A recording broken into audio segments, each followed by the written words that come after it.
Kenneth Marcus Caldwell.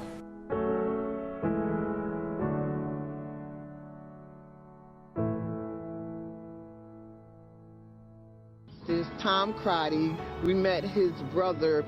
At the corner of 56 and Thompson Streets in West Philadelphia, one wall of Elsie Goss Caldwell's tax practice is a living memorial of some of the local lives lost on 9/11. And it's Sean, and then Peter and Kenny went to William Penn Charter. Kenny is Caldwell's son, Kenneth Marcus Caldwell, who was working on the 102nd floor of the North Tower. He never made it out. And he had like a really warm heart. Yes, he did. And I lived with him for 4 years. every time I say, it's not going to get to me this year, and every year it does. Yeah. We lived together for 4 years at Hofstra. We remained best friends after that until that day, obviously. 24 years ago. It's amazing. Yeah. He was the funniest person I knew, for sure. I called him Baldwell because he was bald. I never called him Caldwell. But I went to his mom's business there. He came to my house in Connecticut. I went to his house in Philadelphia many times, spent a lot of time. I mean, we lived together for 4 years. We lived together when we didn't really have to. When I was not a sophomore, junior, or senior, I could have moved into my own deal, but we were just having too much fun. Funniest person I knew, one of the most friendly, I've told this story every year. We used to leave the dorm room to go to, I don't know, it's probably 100 yards, 150 yards to go to the main campus on Hofstra University's campus to eat at the main cafeteria. And I swear I'm not exaggerating. It would take us sometimes an hour to go 100 yards because every single person stopped to talk to him. Every single person. It was, I don't know, our 4 years together at Hofstra, and after that were something like a movie. And I'll never forget that day. And as we always start on these 9/11 days, now, I think this is our 10th doing this show, or my 10th. We always kind of remember where we were that morning. And obviously we had moved on. He had an apartment in Queens. I was on Long Island. And I knew he worked at the Trade Center. I didn't really know too much about his business. But I remember that morning, I got done teaching second period, which was music theory, on the second floor at a high school here on Long Island. And I remember walking down the stairs, as I did every morning after second period, and I'd go right into my assistant principal's office, whose office was right at the bottom of the stairs, because we were very close, and she was a riot. And I used to just go down there, and we used to just talk about whatever. And that morning, I remember walking in, and she's saying, "You see what's going on?" I said, "No." And then I went down to my room, which was down the hall, and had a big TV in there. I was one of the only teachers that had TV because I was the music teacher. And I put it on and watched it the rest of the morning. And the only thing I can remember about it, not the only thing, but the only thing that really sticks with me for all of these years is picking up my phone and calling him over and over and over and over again.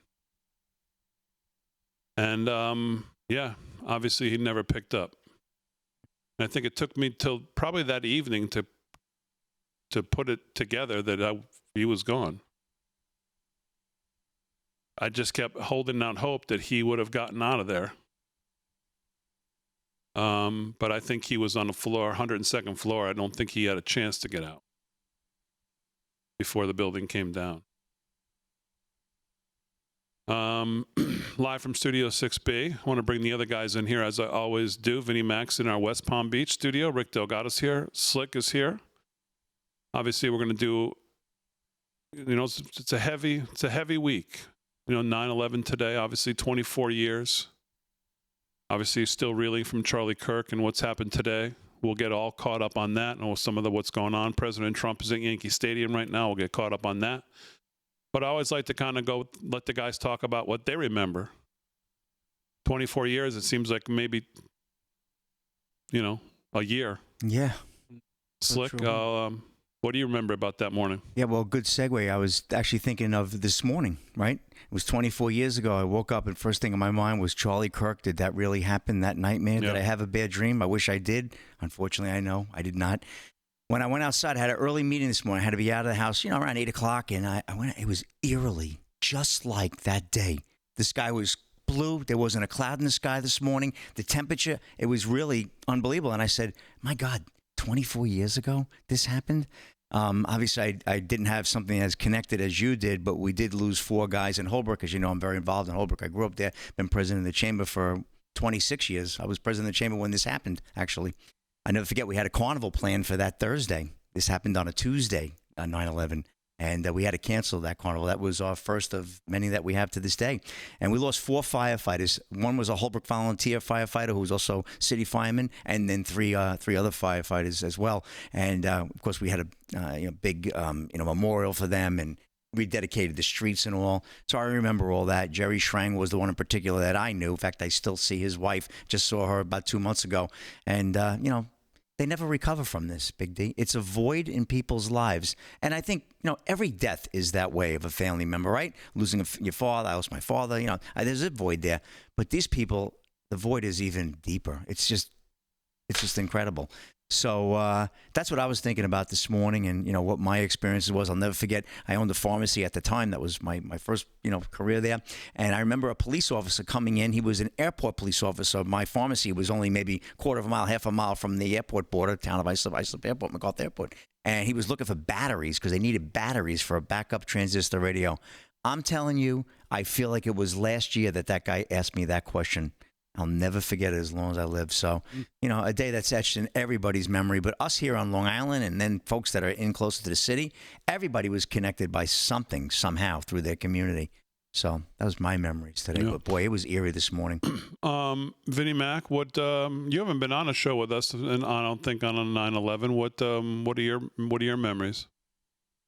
Yeah, it's a struggle today, and I also had a good friend similar to your college roommate and friend.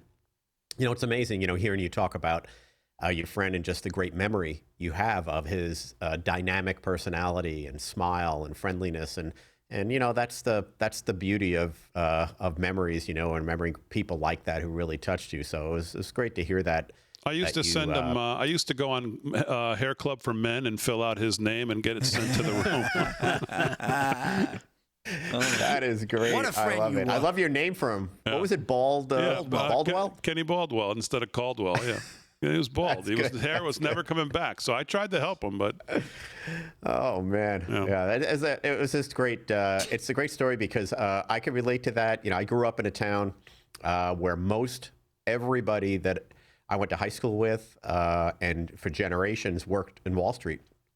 It was Cantor Fitzgerald and a lot of that big firms.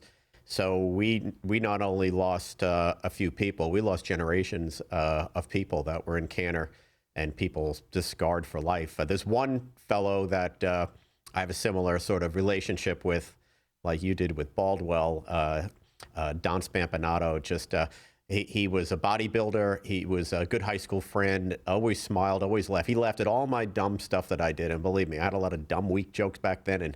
And all I remember is his smile and laughing and just shaking his head. And I'm like, that's funny, huh? Okay, good. And he passed. And he's one of the guys that face hits me in the morning on 9/11 every year. But my most vivid sort of personal experience is I'm wheeling and dealing, as I usually am, in some business deal. I'm on a train. I lived in New Jersey at the time, heading to the World Trade Center at 8 o'clock in the morning, or 7:30, or I forgot exactly what time. But they stopped the train just before we went into the tunnel to get into Manhattan. You got to go under the water into the tunnel.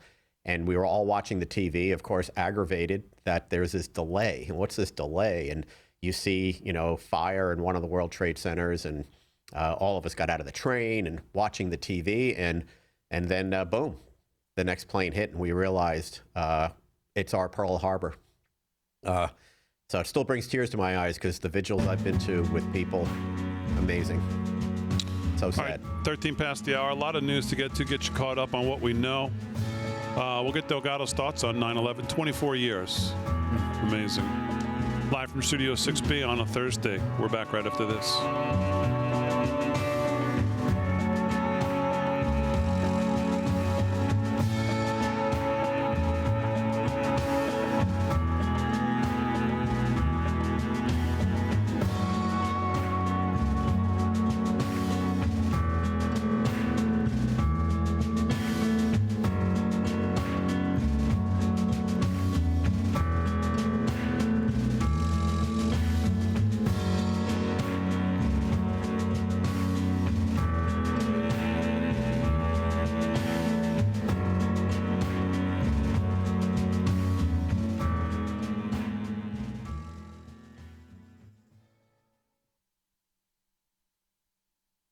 Chat live in the chats.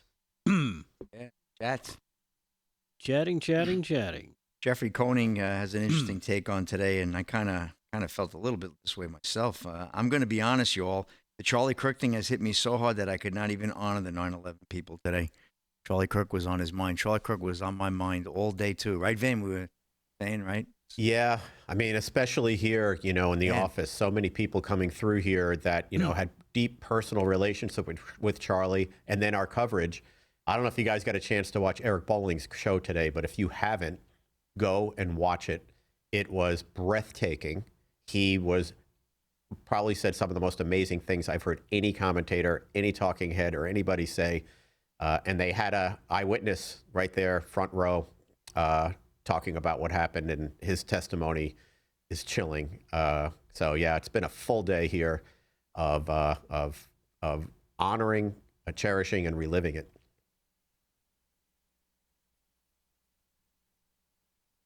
Howdy in the Rumble chat. You got Too Naughty, Jethro TXK, Bill of Rights 1776, TJK, John D 6307, Never Slept 27, Spartacus 1, Too Naughty. They gotta have Too Naughty. Everybody loves the Too. Let's jump over to Twix. Twitter X, let's see what's going on there. Who dat? Elsie San Diego. Kit Kat, KC58, Racing Banshee.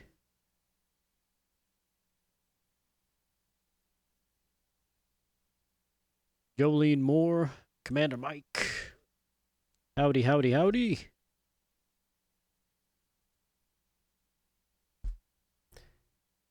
Don't forget, Tracy Zapparato says what we all kind of feel, which is I woke up with a pit in my stomach. Yeah. Hoping what happened yesterday was a nightmare. I know, me too. Go from one day to the next. And what we started off from over the weekend, with the murder of that woman. Oh, it's coming at us every single day.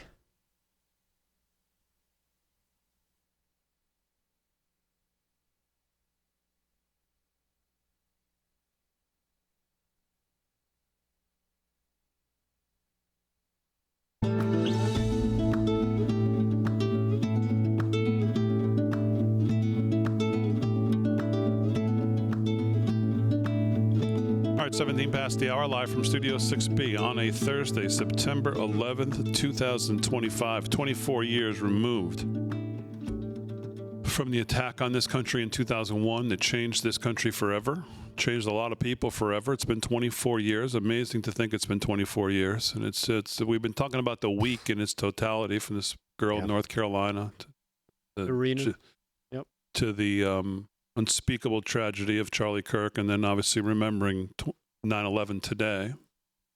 And in some ways, when you think about 9/11, you had terrorists from outside the country who wanted to attack the country and kill as many people as they could to make them live in fear, stop living their life the way they wanted to, stopped saying what they wanted to say. And in a lot of respects, now we have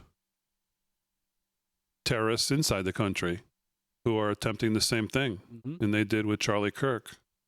And they want the message to be the same as the message was back then. And think about this country and how it rallied after that.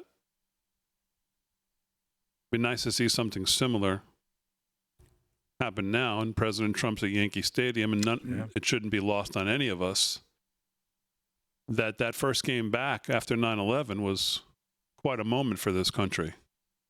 Yeah. Baseball, sports, and the Yankees particularly, and the Mets, had a lot to do with getting this city back on its feet back then. So we have that cut of George Bush throwing out that first pitch, Big D. Yeah. Delgado, what are your memories of 9/11, 24 years ago? My memories are a little bit different than you guys because I feel like you had personal touches within that. I didn't. I guess that's an advantage for me in a way, in that I didn't know anybody directly that passed away due to that.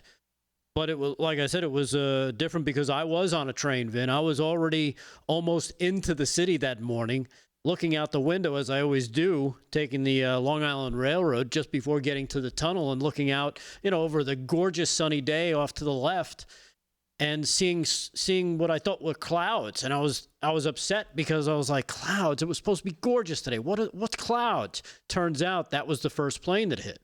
Didn't know it at the time until we got into the tunnel and they started making an announcement about something going on at the World Trade Center.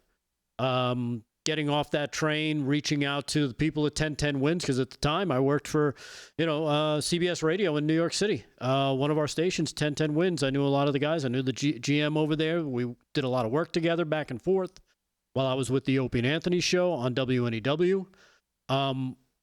And after they directed me to come straight to the station, it was about helping get something on the air for, on WNEW in New York City at the time.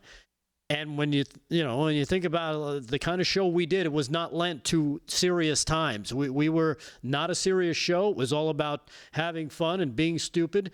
But I will always hat tip those guys, both Opie and Anthony, and everybody that worked with me. Ben, Garrett, also known as Stinky, and a bunch of the other guys who pulled it together, and we did something nobody thought we could do, and that was reached out and let everybody be heard. Kind of open up the phone lines. Yeah. And, kind of gave people a way to vent, talk, figure out a way to get through it. And even just thinking about it now, it's, like you said, 24 years later, and you still get all choked up thinking about it and how it affected you. And then walking home that night, because I didn't live in the city. I lived back on Long Island. There was no mass transit. Every restaurant was packed, but the streets were empty. No one was on the streets of Manhattan. I literally walked down the middle of Broadway and 7th Avenue, down the middle, straight to Penn Station, because there was no subways running. And just looking at everybody huddling in these restaurants, being around each other. And then finally, around 11:30, they announced that there were trains running back to Long Island. And I finally made it home that night. But, literally it was life-changing. And I'll also hat tip one John Caracciolo, who owns a station we're on right now, 103.9 LI News Radio, as he was one of the ones who helped get us that show together. He was working for a station called WLIR on Long Island at the time. They had a small station with a couple extra studios. I managed to get my guys over there while we coordinated in the city and were able to do a live show through their studios. And I believe Sean Hannity was also in their studios as well, because he couldn't get to the city. So a hat tip to John and his people who made that happen. And, you talk about how stuff like that and how it kind of helps bring everybody together. You see everybody pulling together in the same direction, and that's a reminder of what we need today. Yeah, we need today, but I have to tell you, what I've seen in the last 24 hours has been hard to make your brain wrap around the. And it's not phony Hollywood Rosie O'Donnell types. Doctors, teachers, administrators, people who work in hospitals, people who are supposed to be there to serve the public, who are in these positions of serving the public, serving your kids, social workers, psychologists. I've seen it all. With posts about Charlie Kirk that make you want to vomit. And it's not only that they make them, they've got hundreds of thousands of comments, likes, shares, hearts of the most vile responses to him getting assassinated that you can imagine. And it's nice to see some of them getting fired. A lot of them, quite frankly, today we've seen. Yeah. But the number of them that are out there, and again, I think it's because of the positions that they hold. These are not like 18, 19-year-old gangbangers in the hood. Mm-hmm. These are not 15-year-old teenagers who don't know their ass from their elbow. These are 20, 30-year-old adults in real positions, in real jobs. Administrators at colleges, teachers, professors at colleges, high schools, people who work, anesthesiologists who work in hospitals. And you're thinking to yourself, well, what if I showed up at your hospital? This is what you think? Mm-hmm. You're jumping up and down and cheering? And the amount of them is, maybe it shouldn't be to me, but it is. It's stunning. It's astonishing. It's just not only all the people that you mentioned. I've never seen what I've seen in the last 24 hours. Me neither. I've never seen that.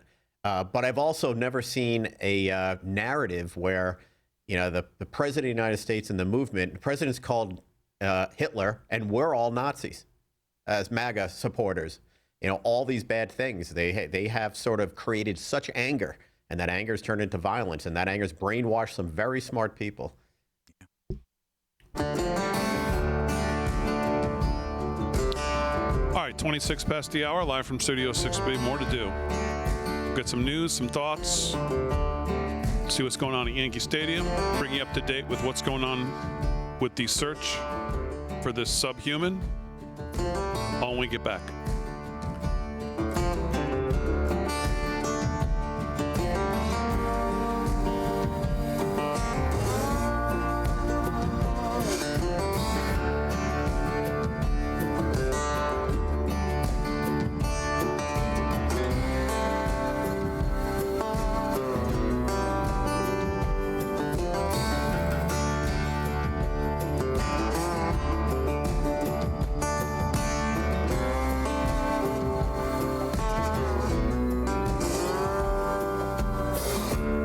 First and third, fourth, with no outs. They're probably fired up, right?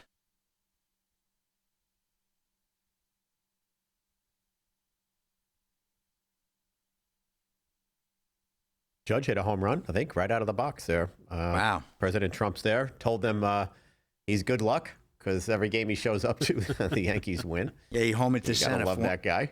413-foot shot to center field, Vin. You're right. Yep. Yeah. In the first inning. Yeah. Oof. And they clapped in the clubhouse. They respected the president. They may not agree with him. I'm not saying they don't. Aaron Boone was excited. If they don't, they respected the office. Yeah. Well, who wouldn't be excited to meet the president of the United States? Really, whomever it is. It's the president of the United States. True.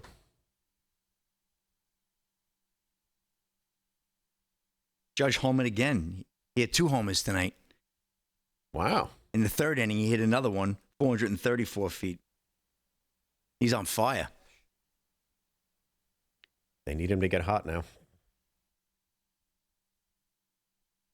Wow. They're going to want the president to show up every game. That's right. Good luck, Chom. Which is no surprise. Hey, Damon, I'm going to send you a link. It's exactly what you were just talking about. I'm going to post it on X, and I'm going to tag you.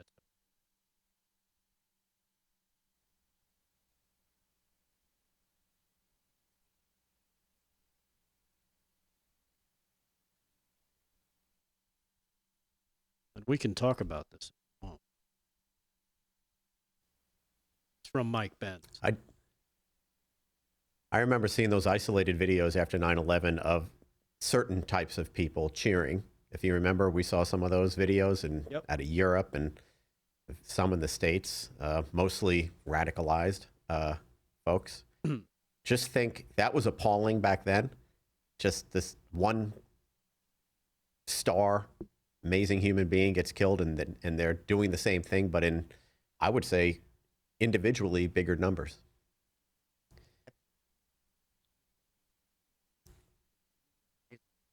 Not right after 9/11. Well, October 30th. Look.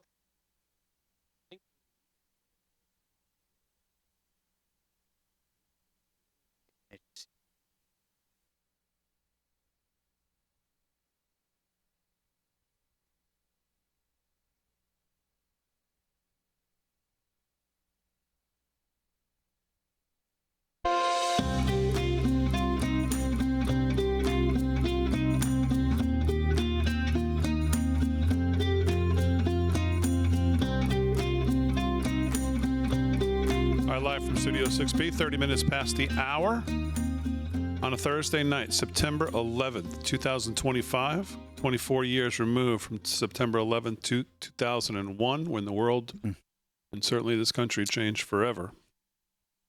And we'll have some more remembrances of September 11th, but let's get into a little bit of the news today. Do you really want to? Well, all right. It is the news of the day. That yes, positive. Unfortunately, it is. Couple things. So I guess this was this morning, about 10 hours ago. The police did a press conference, and we started to learn some more information. And I'm happen to pull this article from the Wall Street Journal. And they've been updating it throughout the day. But the headline back then, after the police gave their first update of the day, early bulletin said ammunition in Charlie Kirk shooting engraved with transgender anti-fascist ideology. An early bulletin circulated widely among law enforcement officials said investigators found ammunition engraved with expressions of transgender and anti-fascist ideology inside the rifle that authorities believed was used in the fatal shooting of Charlie Kirk. But some officials later Thursday cautioned against reaching conclusions based on the internal report. So what we do know is they have the gun. Mm-hmm. There's been some pictures of that. I guess, what is it, 30 caliber or so long, some kind of rifle, right? Bolt-action rifle, yeah. Bolt-action rifle. And I guess the reports are when the gun still obviously had bullets, I believe, in the chamber and in the mag. And that's where some of these reports are coming from. Now, they have not arrested anybody, but supposedly they're on the trail of someone.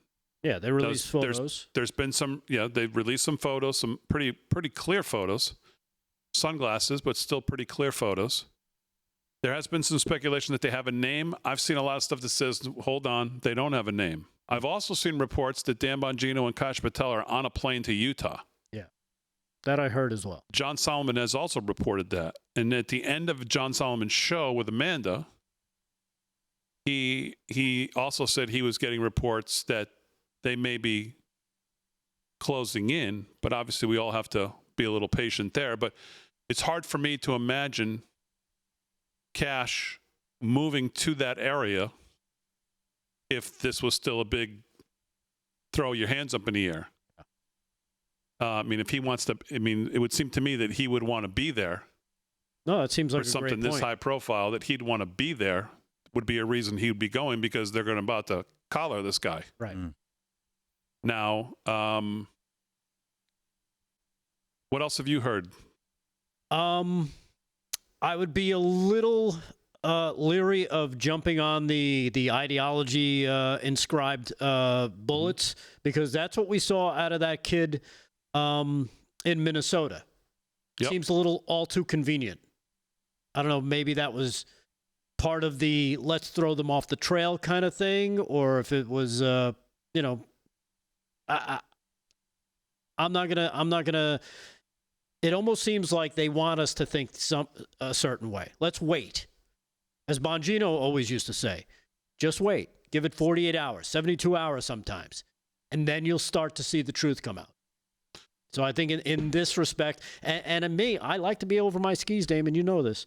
I'm going to adhere to that and just say, you know what? Let's just step back and let these guys do their job, because it seems a little too professional.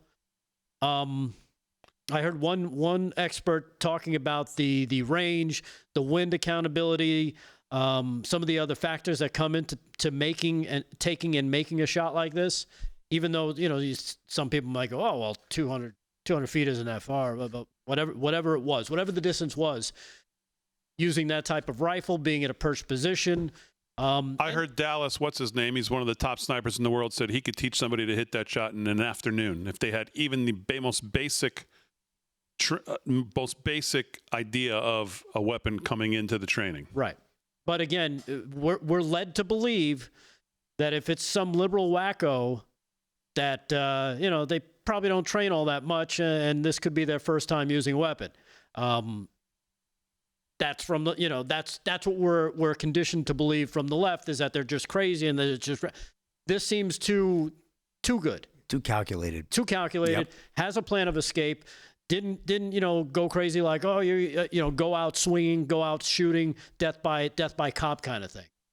So that's why I would just caution, you know what, let's take a step back, give it some time, and see what comes of that. But there's something you said in the last segment, Damon, kind of prompted something that I remember we talked about actually here on the show back in June from Mike Benz, when you said, seeing the reaction of some of these teachers, these lawyers, these doctors, this is not a mistake. You're seeing this because that's who's been trained to think this way. We talked about this. Mike Benz did a whole segment on this. It's part of CIA training, is to infiltrate these groups and have them be influencers in this way. I just posted that to my X account if you want to check it out for yourself. The first 2 minutes says it all about how they do this, how the CIA does this, how they infiltrate these groups, how they collectively can use this type of manipulation to create a riot. So just something to be mindful of. Aaron, since looks like it's just out, why don't we looks like the Utah, let me see what this says. Utah police release additional photos of the Charlie Kirk assassination suspect. You want to throw these up? So this is kind of similar to what we saw before, same shirt. Is obviously. That the same shirt? That shirt? Yeah, it says, yep, it's the same one as the graphic looks a little different from what I've seen. Yeah, it's not. It's the same one. Okay, that one looks the same. Maybe it's so just they the released angle I those saw. 4. There's also some video roaming around of supposedly this guy in the neighborhood around the school. Some of it before, you can take it down, Aaron, and some of it afterwards. And you can see the befores. He walks with a pretty significant limp.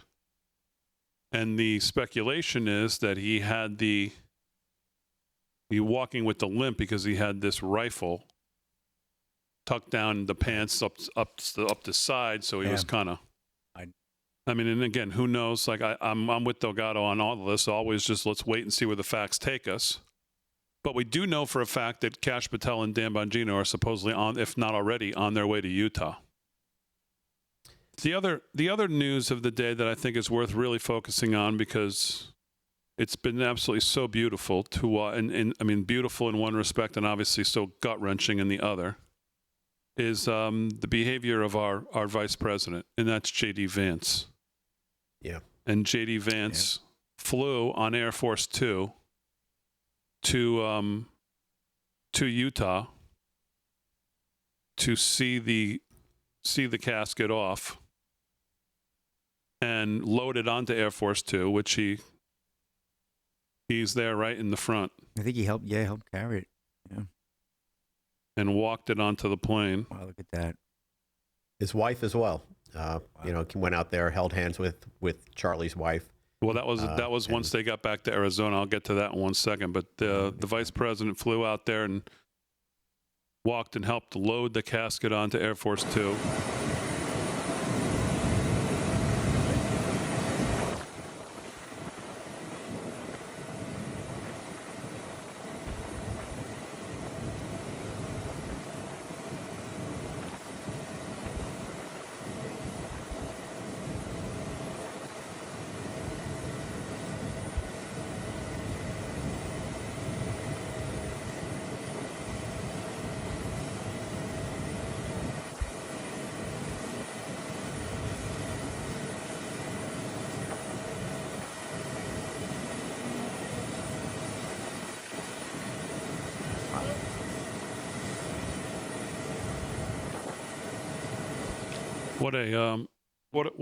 What a beautiful gesture for the vice president to go out there and bring our brother home to where he belongs, to be there with the family. Here's Air Force 2 actually arriving in Arizona. Obviously not that long of a flight. Yeah, JD was originally supposed to attend the 9/11 commemoration at Ground Zero this morning. Yeah. But at the last minute, opted instead to travel to Utah aboard Air Force 2 to be with Charlie Kirk's family and his friends, and of course escort the body home. And here is they were friends. Yeah. Wow, they sure were. Sure. I mean, Don Jr. and Charlie Kirk were almost like, he called him his little brother, and obviously they pushed very hard for J.D. Vance to be the VP. Yeah. We remember going through all that. Here's the first real footage, though, of the casket getting taken off Air Force 2. Man, it's just unbelievable to even watch this and believe it's happening. Yeah. But you'll see that J.D. Vance, his wife, departs Air Force 2, as you'll see here in a little bit, with Charlie Kirk's wife in hand. Kind of the first time we've seen them. Wasn't that long ago, right? No, this just happened about an hour and a half, an hour or so ago.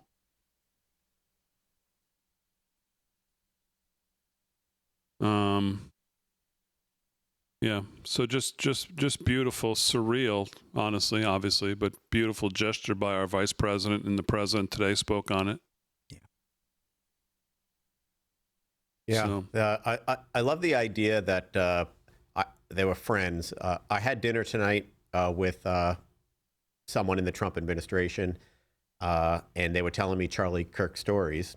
And the thing that really struck me in the stories they were telling is a lot of people went to Charlie for advice, and a lot of people knew him well. Like, he was not someone that was a standoffish guy or wasn't, talking to a lot of folks and being friendly and becoming friends. He was much like you see him in all of his videos, just a very engaging guy, curious, wants to speak with you. But I was really struck by the level of sort of friendship that he made with many people, not just a few in there. Of course, Don Jr. and JD rise to the top there because they were friends with him for a long time.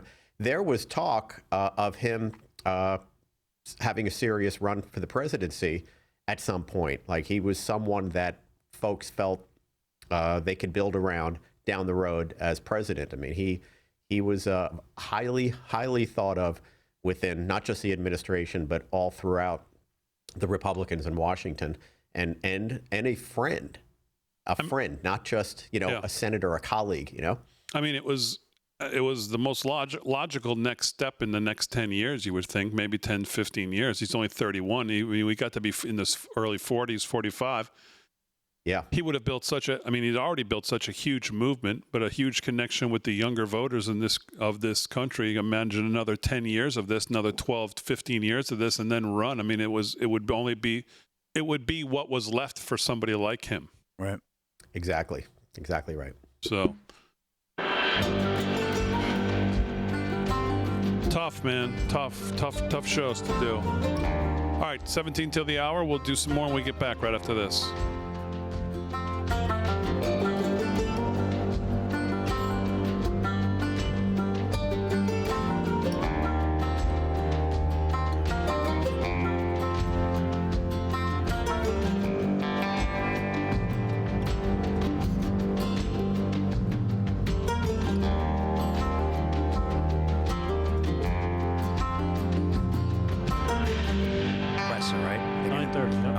Hey, Aaron, can you give me some sound? I want to watch this while we're not on the network, just because I don't know what this guy says, but I am interested because there's been a lot of consternation about wearing a vest. Couldn't have come off the vest. A lot of people say it's impossible. Let me just see what this guy says. No sound. All right, kill it.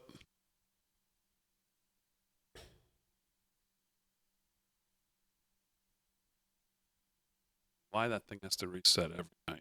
It's crazy. All right, let's try it now. Tool ammo, 223. I'm just gonna do one shot.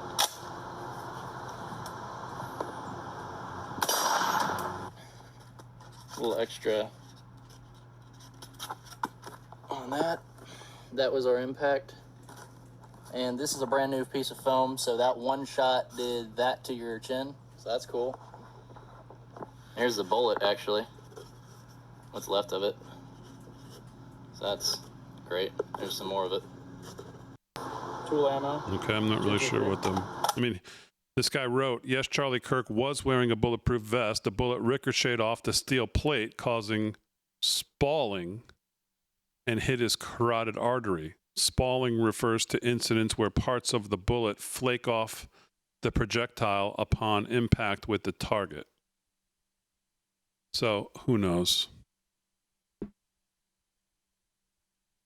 John Solomon mentioned that as well, that he thought it might have hit the vest. He had heard it hit the vest and then went up. Yeah, I've just gotten stuff all day from people saying that's impossible. So, I don't know. I saw that. And I just wanted to see what he said. Yep. I hadn't watched it yet.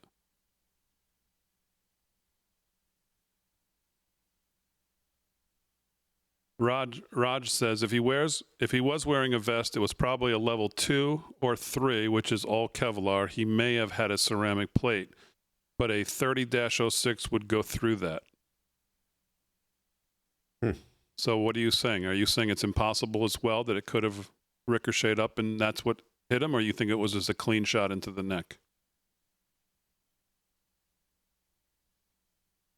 Sounds like he's thinking it was a clean shot.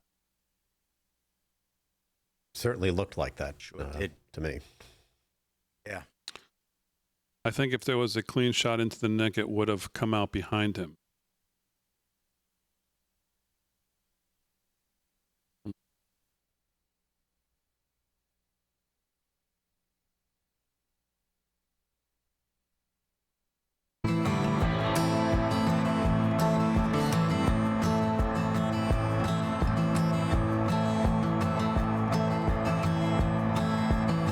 Live from Studio 6B, 13 till the hour.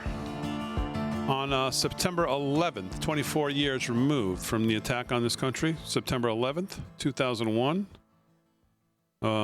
Charlie Kirk's casket has arrived in Arizona. J.D. Vance on Air Force Two went to Utah to load the casket onto Air Force Two. Then he flew with the family back to Arizona, where they have now arrived, and there are thousands of patriots that have lined the streets for the motorcade for Charlie Kirk in Arizona right now. There's not a ton of footage of it yet, but if we get any, we'll bring it to you.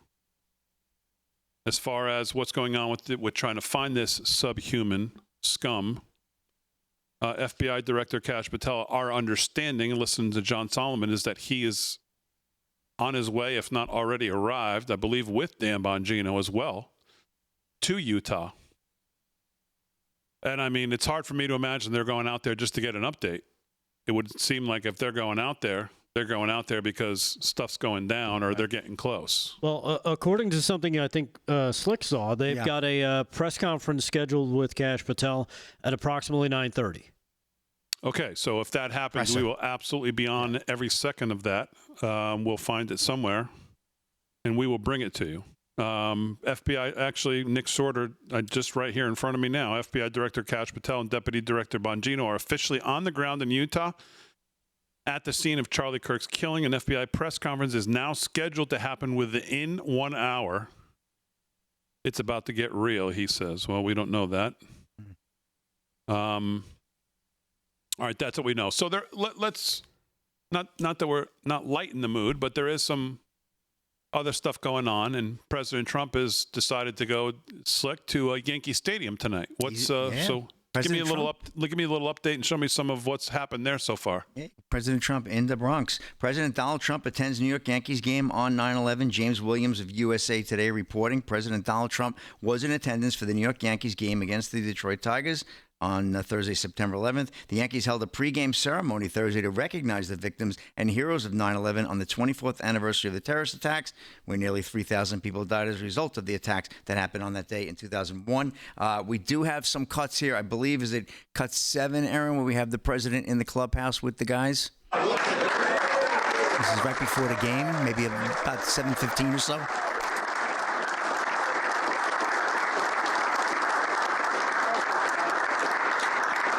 You're going to win. I'll tell you what, George Steinbrenner was a great friend of mine, the whole family. It's a great family, and Randy is wonderful, and I will say you're going to win. George used to coach. For some reason, I don't know what it was, we won every time I came. Randy, is that right? Every time we came, we'd win a game, and he'd call me. He was, you think that was easy sitting with him for a game? It wasn't. It was brutal. You were exhausted at the end, but he won, and you're going to win. You're going to go all the way. And you'll get in the playoff, and I think you're going to do. I think we'll start off. How about tonight? We'll start from tonight on, and you're going to do well. Randy was telling me the Boston Red Sox came to the Oval Office. They wanted to come. So I said, what am I going to do? Say no? So, and they won 15 games in a row. So that was bad news. Bad news. We're changing the luck here right now, Mr. We're going to change it right now. So I just want to wish you guys a lot of luck. You're great players. I know every one of you. Let me shake hands around here. Come on. Shake their hands. Shake their hands. Look at this. Thanks. Of course, he leadership, Aaron Judge, who, by the way, the Yankees are taking care of business. They're up 9-1 right now in the 5th inning. Told you. And Aaron Judge, right there, hit 2 homers. 2 home runs. Oh, Aaron Judge coming up. Judge is coming up. You'll know when he gets to him because he's about 9 feet tall. Yeah. He makes me look small. And, he's had 2 homers tonight already. Yankees are an absolute fire. Absolute fire. So, looking good there. And we'll get to the next cut in a second. Yeah. Yeah, nice reception for the president. Oh, beautiful. He's shaking hands with everybody. And everybody. Wait till you see the reception inside Yankee Stadium. Yankee fans are no fools. No. Most of these Yankee fans are real patriots, too. I'll tell you that. True. Look at Delgado. There's Here's Judge. Yeah. Look at the size of it. A football player. That's the conversation. That much muscle, you have to hit the ball. Fantastic. When you have that much muscle, you have to hit the ball. Great to know you. Wow. It's an honor. Amazing. So, Trump was a baseball player. Huh? Trump was a baseball player, in college or high school. West or Point, something. right? Did he play? He played. I think he played ball in West Point. Yeah. Yeah. And I think cut 7, we have him in his seats at the Yankee Stadium, Aaron, right? There he is. Boy, God, we hope the security is phenomenal. Big D says it's probably the safest place in the country right now. That's the safest place in the world to be tonight. Where the Bronx normally is not. We know that. Outside, anyway. Look at that. You get the stadium chanting USA. I don't know if you have this one, Aaron, but this was the This was the national anthem, and by the way, the NYPD officers that sing the national anthem are always great.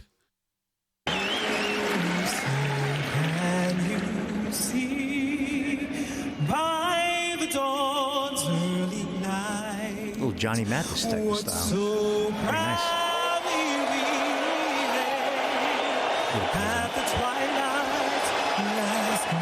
They love him. Look at that. Yeah. Good stuff. So nice reception for the president. Yeah. I believe that was from the fire department, too. Oh, it was. Yeah. I think they alternate. And if you'd like to roll back 24 years, Big D, we have cut 6 where George Bush was out there throwing the first pitch, Game 3 of the World Series. Well, actually, before we get to that, let me give you one more Trump one because I think they did an official announcement over the loudspeaker. The New York Yankees welcome back to Yankee Stadium the 45th and 47th President of the United States, Donald J. Trump, on the solemn anniversary of September 11, 2001. PC Richard with a quick plug. They really do that. There you go. What'd they pay for that? Good Lord. Oh, man. Oh, geez. Oh, PC Richard, God bless you. So, go ahead. Yeah, well, I want to set that up. So it was an iconic moment. The story behind it is iconic when he went down into the tunnel with Jeter. Yeah. And, of course, Jeter told him, another Yankee legend, don't bounce it. He said, what do you mean? He said, don't bounce it because they'll boo you. He said, don't bounce this pitch in front of the mound. He said, are you going to throw from? So the story is Jeter went to the president and said, are you going to throw from the rubber or from in front of the mounds, make it a little shorter? And he said, well, I'm going to throw from the rubber. And he said, that's a good idea. He said, but don't bounce it. He says, what do you mean? He says, no, don't bounce it. He goes, because I know you're the president, but they'll boo the hell out of you. And boy, he fired a strike. You have that, Aaron? Tonight's ceremonial first pitch. And please welcome the President of the United States. Old Yankee Stadium, right, Rick? Yep.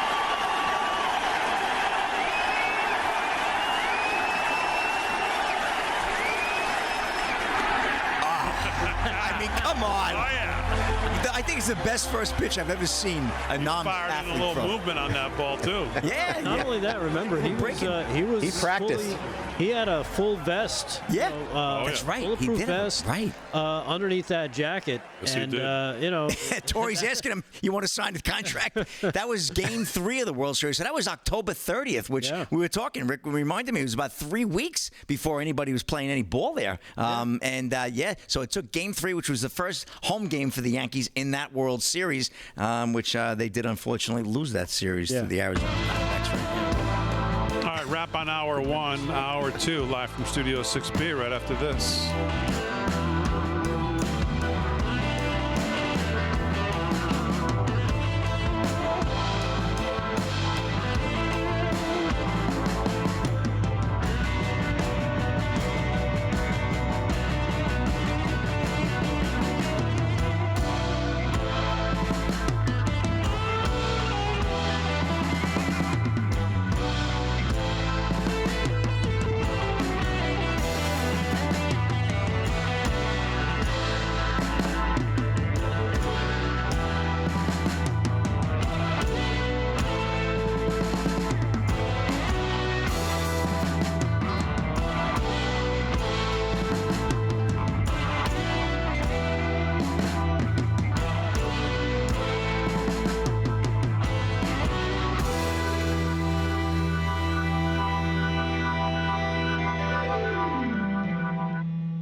Chat live in the chat. Son's about the same age. And say what you want about George W. Bush, especially what we know these days. But at that time, that was huge, not only for the country, but for the city of New York. Yeah. That moment. That bullhorn moment. Remember that bullhorn moment, where I can hear you, and the people who did this are going to hear from all of us.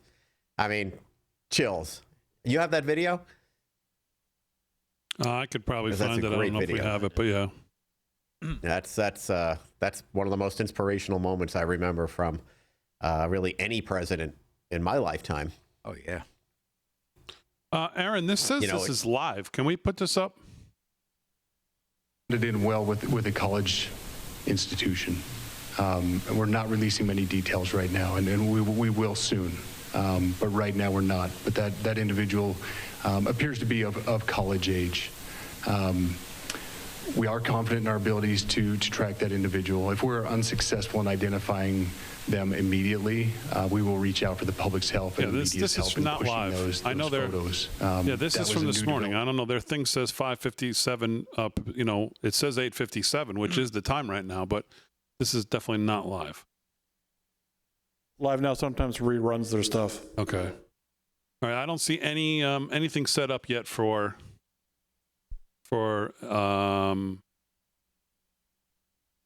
here we go. Just as I say that, AP has it set. So the pool feed looks like it's set up. I don't know what's wrong with the internet here today. 9:30, right? Okay, we have a live feed.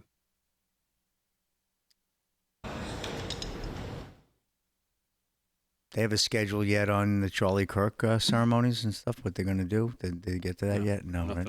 Too early. President Trump did say he's hearing it's next weekend. Oh, wait, is it? We're going to give a week there? Okay. I heard him say that today. Well, hopefully they catch this guy and have some closure on that end, too. People feel a little bit better about that, to say the least. Chat live in the chat. Somebody in the chat agreed with me. They said, good call on the Johnny Mathis. Pretty close. Like that officer. He had that Johnny Mathis tone. Very good. Yeah, unfortunately, as a woman. Chances on.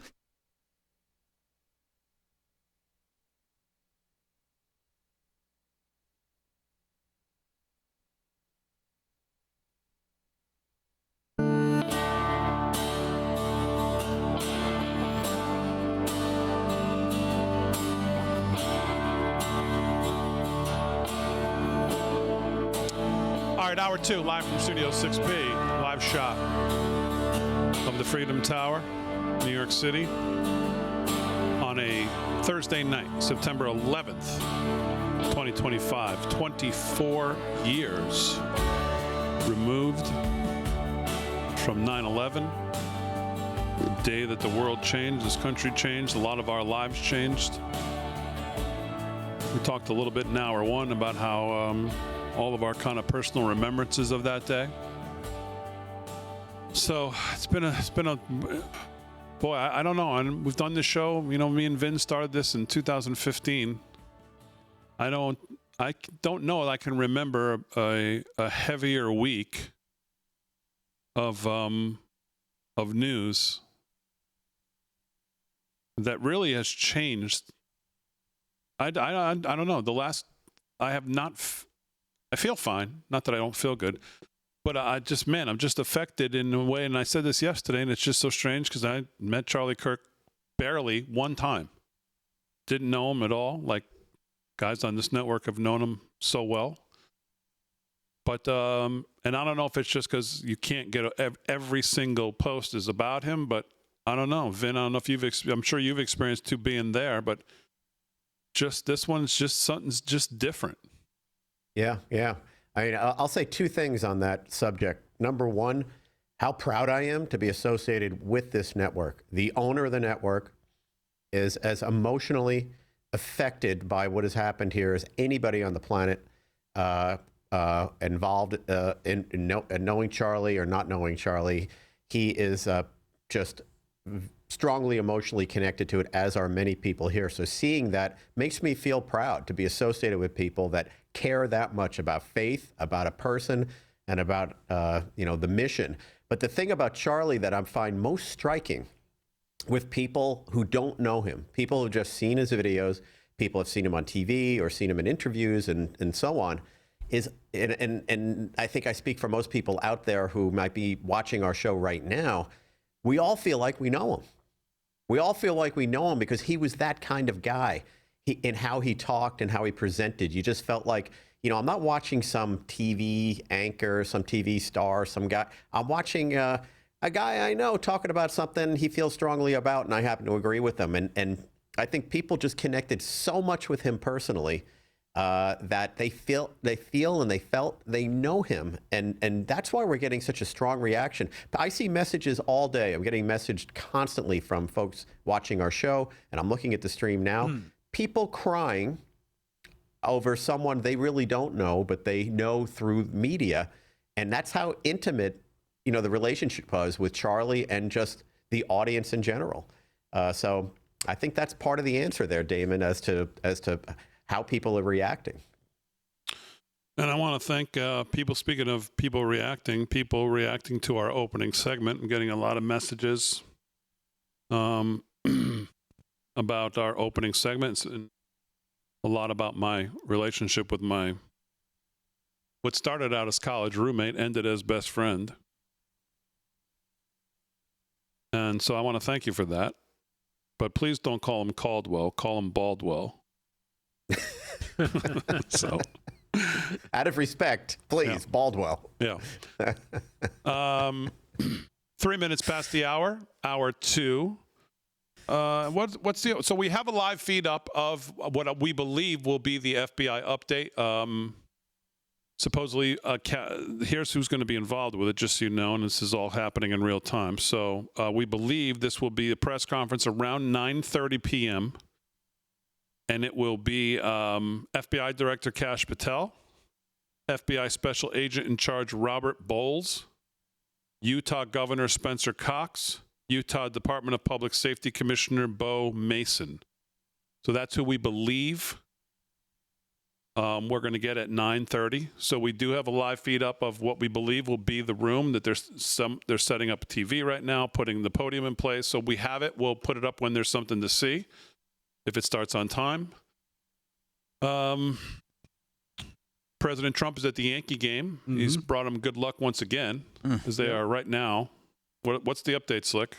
Oh, it was 9-1 last look in the fifth inning, and I believe 9-1 bottom of the fifth. Yeah, 9-1. 2 outs. So about to go to the sixth. So good game, Yankees. President Trump, he says they win every time he goes. So I bet he does. They may need to get him a seat if they make the playoffs. I think the Mets may need to ask him to drop by. They're losing again tonight. They're losing again tonight. Can you stop at Citi Field, Mr. President? Frank the Tank is going to be, oh, my God. He's already lost it. He's going to have a full-out meltdown here pretty soon. Well, he does every night, but I was going to say, doesn't he every night? Yeah, every night. Man, he's worse than me. Off the chain. Something else from earlier today, of course, being September 11th, President Donald Trump spoke at the Pentagon earlier today to give his condolences and telling the stories of those who died on the attacks of September 11th in 2001. In his speech, Trump mentioned that the Pentagon was built 84 years ago, and on September 11, 2001, those same walls built with the sweat and muscle blood of our parents and grandparents were scarred by flame and shaken by terror as our country came face to face with pure evil. On that fateful day, savage monsters attacked the very symbols of our civilization. So he mentioned that this morning. Of course, celebrations in New York City. J.D. Vance was supposed to be on hand, changed his plans last minute for the ushering, or I should say, accompanying of Charlie Kirk's body back home. Which you could throw this up, Aaron. If this is I believe, if not exactly live, very, very not too long ago. Charlie Kirk's body has arrived. The casket has arrived at his church, where he attended mass every Sunday, and they're moving it inside the church. So that's happening now as well. There is other news today. We had a lockdown at the Marine U.S. Naval Academy in Annapolis. What's the update on that, Delgado? In Maryland, as far as Annapolis, and this was from, I want to say, about 7 p.m. I haven't checked for any updates. U.S. Naval Academy in Annapolis locked down after an active shooter threats. Gunshots were heard inside. Supposedly there are some injuries, some casualties. Still don't have full picture, at least from what I'm seeing here on some of the news sites that I'm using. But it said the U.S. Naval Academy on lockdown after a midshipman who had been kicked out of the school returned to campus armed with a weapon, according to multiple services at the U.S. Naval Academy. Don't let the situation and the date go unnoticed. Gunshots were heard inside Bancroft Hall, which houses the midshipman. One victim was verified to be transferred via medical helicopter. Multiple other victims were being assessed at that time. However, according to an internal email from Captain David Foreman, Deputy Commandant of Midshipmen, a midshipman mistook authorized law enforcement as a threat, engaged, and was injured in the process. The email said the midshipman is stable and receiving medical attention. The shooter is knocking on doors, pretending to be military police. I heard that. So, scary situation. And again, don't let what is going on there, don't get lost on the fact that today is September 11th as well. This is when you see these kinds of things happen. These lunatics look for, opportunities on certain days to do things like this, unfortunately. I'd also like to mention, because we always mention all the bad things, so we should mention at least the good. And the NFL tonight before their game actually held a moment of silence for Charlie Kirk on the national broadcast, which I'm just seeing now. So I guess good for them. Excellent. Yeah. Yep. And I saw Tucker on with Megyn Kelly. Man, Megyn Kelly is so good. Her show is so good, what she's building there. She had Tucker on, and Tucker started a Give, Send, Go. He put $1 million in it himself, and it's out there now. I think it's probably close to $2 million, I think, now. I'd be shocked if it's anything less than 5 or 10 by the time it all gets done. So I know that he started that, and I think there's other ones as well going on. What else is on your mind, Vin? Anything else in the news or anything else that's caught your attention? I mean, it's hard outside of these three things this week, but anything else? Yeah, just more reflection, as far as there's lots of stuff in the news. There's lots of bad things of, people celebrating his death and so on. But I've been reflecting on just moments in history, particularly in our country.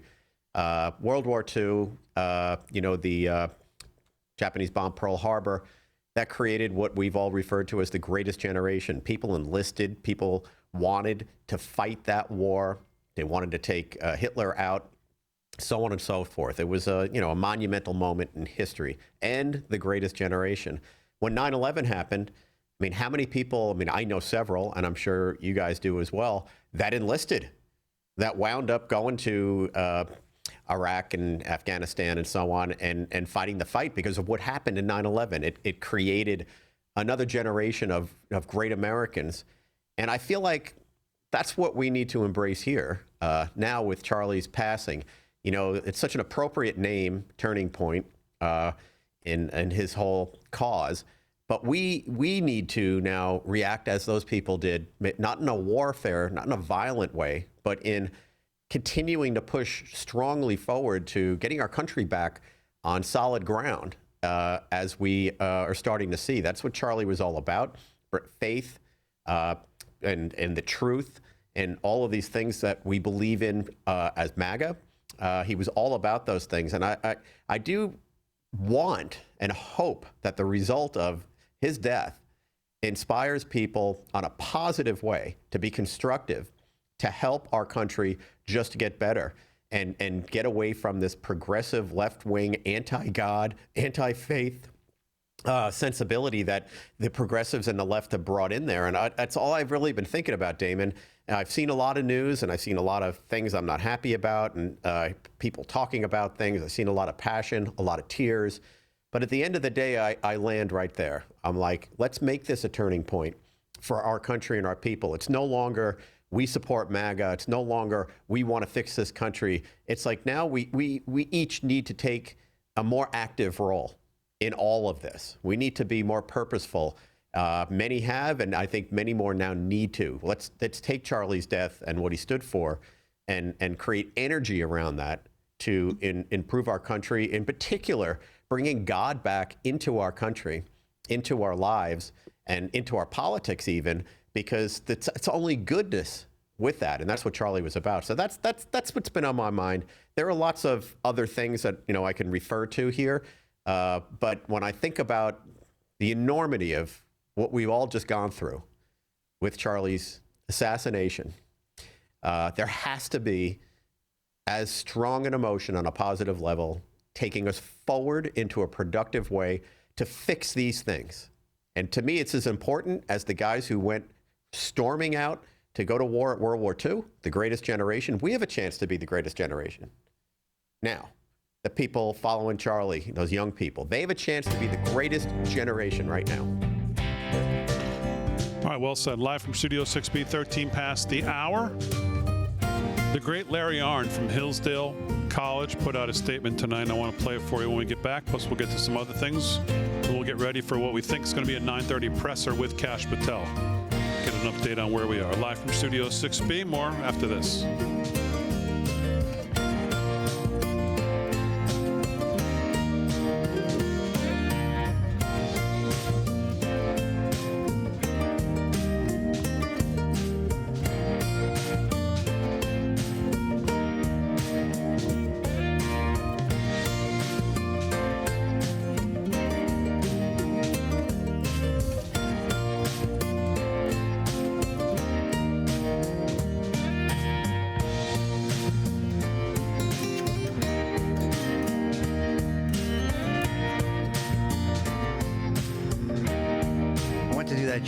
Jared Goff Big D to open that up. It said error not found.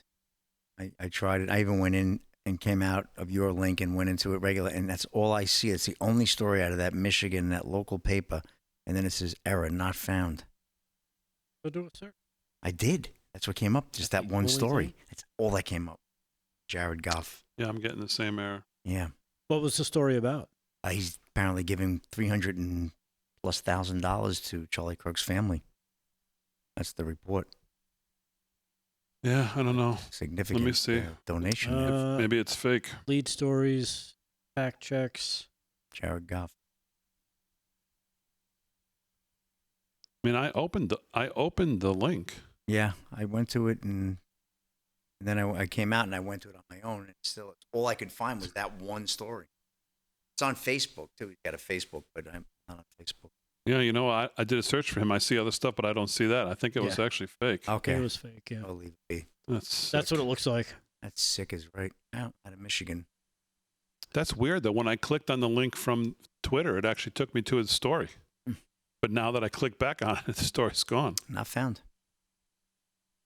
Debunked. Huh.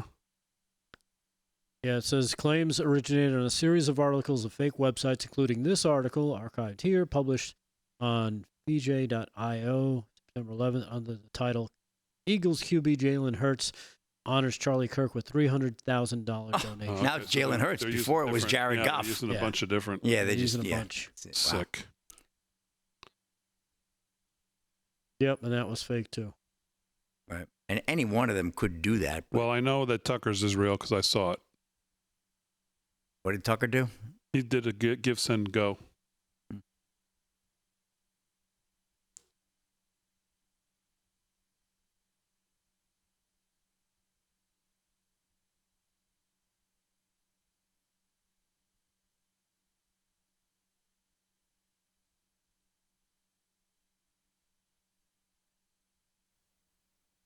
Green Bay up 14-0, Aaron. Yeah, I knew they were the pick tonight. What happened? Green Bay's up 14-0 over Washington. Oh, yeah? Green Bay's going to be a good team this year. Jordan Love and Micah Parsons. They were a good team last year. Absolutely. They just ran into two buzzsaws. Yeah. They sure handled Detroit last Sunday, and they're doing that well. Washington's a decent team, too. They had to deal with...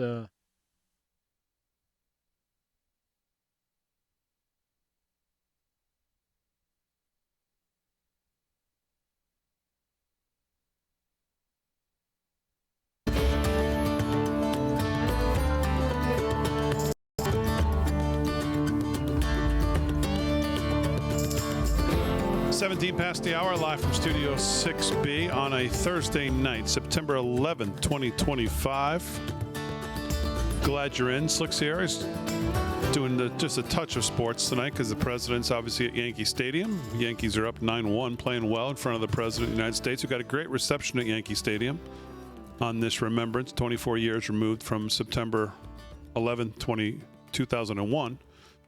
So the president's still there. We're waiting for a press conference, do we believe, from FBI Director Kash Patel and the governor of Utah, Spencer Cox, who, by the way, was quite fantastic. I mean, I don't know as much about him as I know about other governors, but in the update they gave the other day, he was pretty good, very good, as a matter of fact, very strong. Which is what we need here, because we need justice to be swift and we need it to be ferocious. Exactly. So it's good to see the governor seemingly will be in line with the president and Kash Patel and Pam Bondi.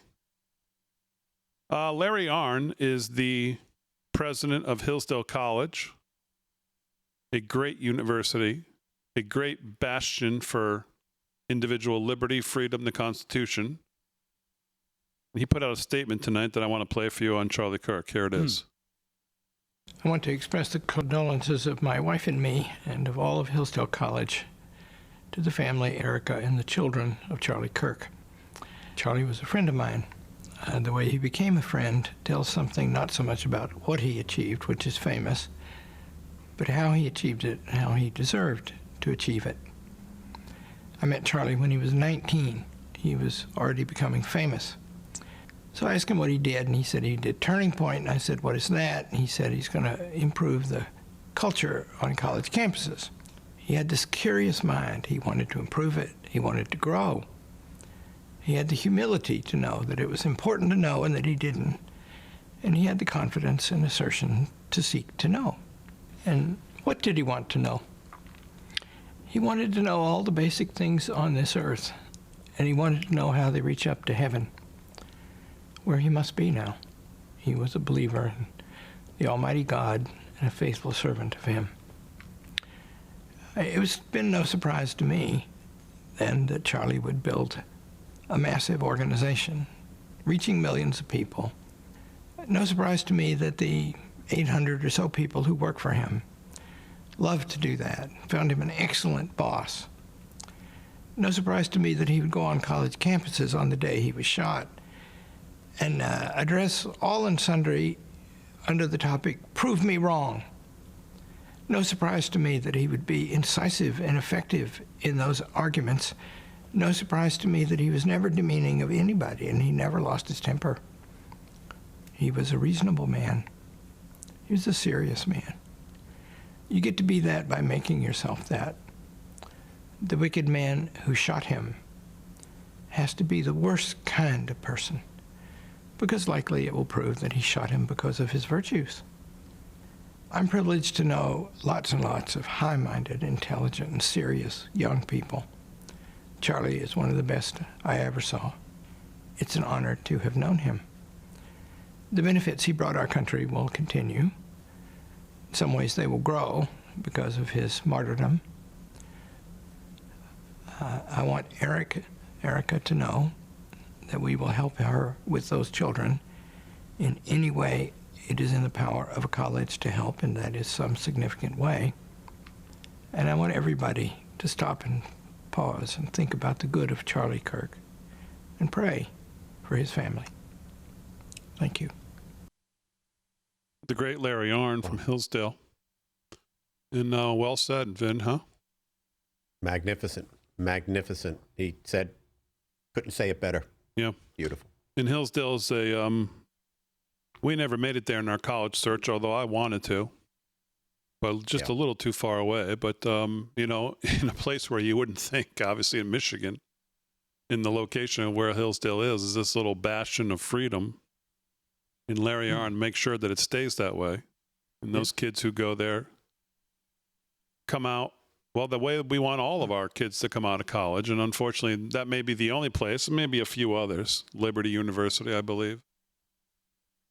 Loving this country, understanding this country, understanding the good and the bad of this country, because there is both, of course. But they understand our Constitution. They understand that we're a country of citizens. Yes, we're a country of immigrants, but we're a country of citizens first. and they understand what the founders of this country set out to achieve, and why we're not a democracy, a pure democracy like a lot of the left would like. We're a constitutional republic, and why it is that we're a constitutional republic, and what it means to have representative government, and what it means to have private property rights, and what it means to believe in following natural law, and what it means to believe in upward mobility, and why it is we have that, and why capitalism is the greatest force for good ever. Yeah, and Damon, you weren't there that night. Back on the 4th of August, we had one of Hillsdale's finest in our live audience at the America First Warehouse. Her name was Emma. Right. She came up to talk with Kevin Downey Jr., and she was, it was almost like firecracker. Yeah, she was a firecracker. Unbelievable. She was spirited. Yeah. She had great things to say, and she, kind of encompassed that type of thinking of, being proud of yourself, being proud of what you believe, moving forward, being positive. She encompassed all that night and shared it with us, at the America First Warehouse and with the live audience, as well. It was a great showing. She was with her dad, and her dad comes. Yeah. I think her dad has been back a couple times since. Yeah, saw him a couple of Friday nights ago. Yeah, because she went back to school, but local kid, local family, and her dad was back. I think last weekend. I think one of our teachers came too, if I'm not mistaken, with the dad. Yeah. Yeah. So they put out some. She was amazing. Yeah, they put out some good quality kids out there, and she was one of them, definitely. You could tell. She survived Kevin, too, which is interesting. She did pretty well with him. That's always a slippery slope to navigate. She was steaming clams out there doing something. Yeah. What was amazing is he couldn't get a word in edgewise. Really? Yeah, I'm telling you, she brought it. She was fire. Brought yeah, it. she was great. Yeah. Wow. Okay. A young woman of conviction. And this is the kind of stuff she wants to look forward to doing in the future as well. So, you know what? We'll probably see her again at some point. Yep, that's for sure. Let's go into the chat, see what's going on. Sherry Merrill says, yes, she did great.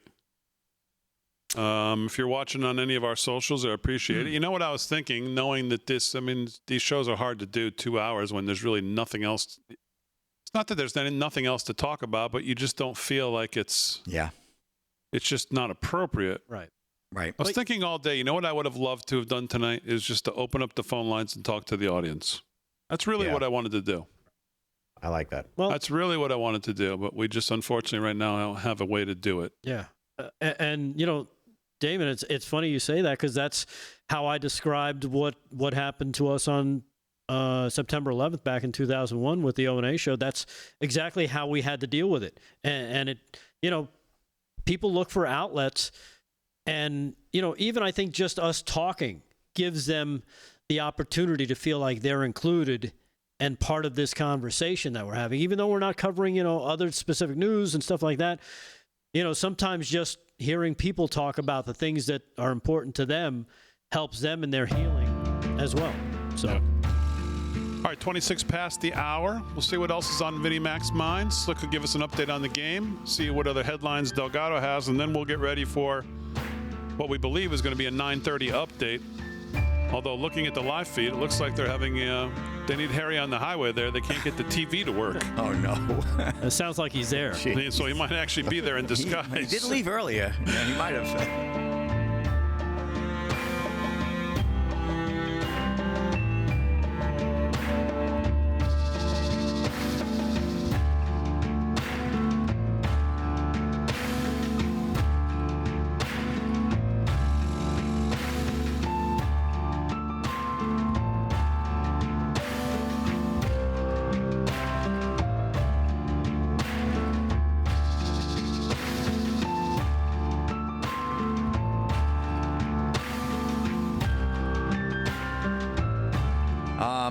YouTube chat, Big D, we got a super chat. USMC Loco, $19.99. Well said, Vinny. The next generation is TP USA. Why don't you throw this up, Aaron, in the middle, just so we have it up, and we'll see what happens. I don't know. These three have been staring at this TV for I don't know how long. They can't seem to get it to work. But Is the Up on the VCR Rumble blinking rant, at 12? Jethro TXK says, Damon, Delgado, Slick, and Vinny, all of you have done a great job last 2 days under the pressure, and you all did a great job. So thank you for that. Thank you for that. For the Rumble not, rant. It's not even that it's been pressure. It's just been, it's just, I don't know. You know, usually we've got a plethora of things to do and talk about in subject matter and sports, and it's all secondary at this point. it's hard to do anything other than try to focus on this. We feel what everyone feels out there too. Yeah, and you know, to do a show when you feel that way, it's not easy to do that, but it also allows us to express a lot of things that a lot of other people are thinking, and just help people heal. So I'm happy if we could play any part in that. Hey, we haven't mentioned this about the event for tomorrow being canceled, right? I think that was a statement. Because 6B Control Room just put out a statement on it as well. So There was a statement sent out, I think, by, what was it, America's Voice, right? It was Real America's Voice, yeah. Unfortunately. I just saw something posted. Yeah, it was announced earlier today, and the statement is up on the America First Warehouse event page. Yeah, there are people still asking about it, so I've just been answering them on social, just saying. Some hey, folks were canceled. traveling too, unfortunately, but Yeah.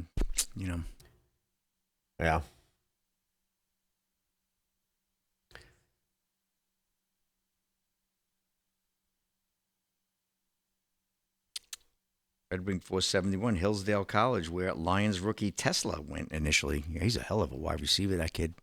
That Tesla kid on Detroit had a big game on even though they didn't do good. He still had a good game on Sunday.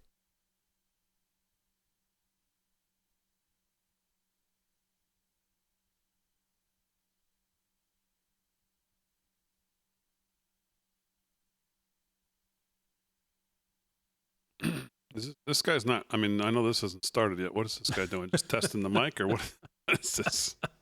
He's plugging the TV in. I can't get the game. He actually is mic testing. Okay. He's like, I got money on this game.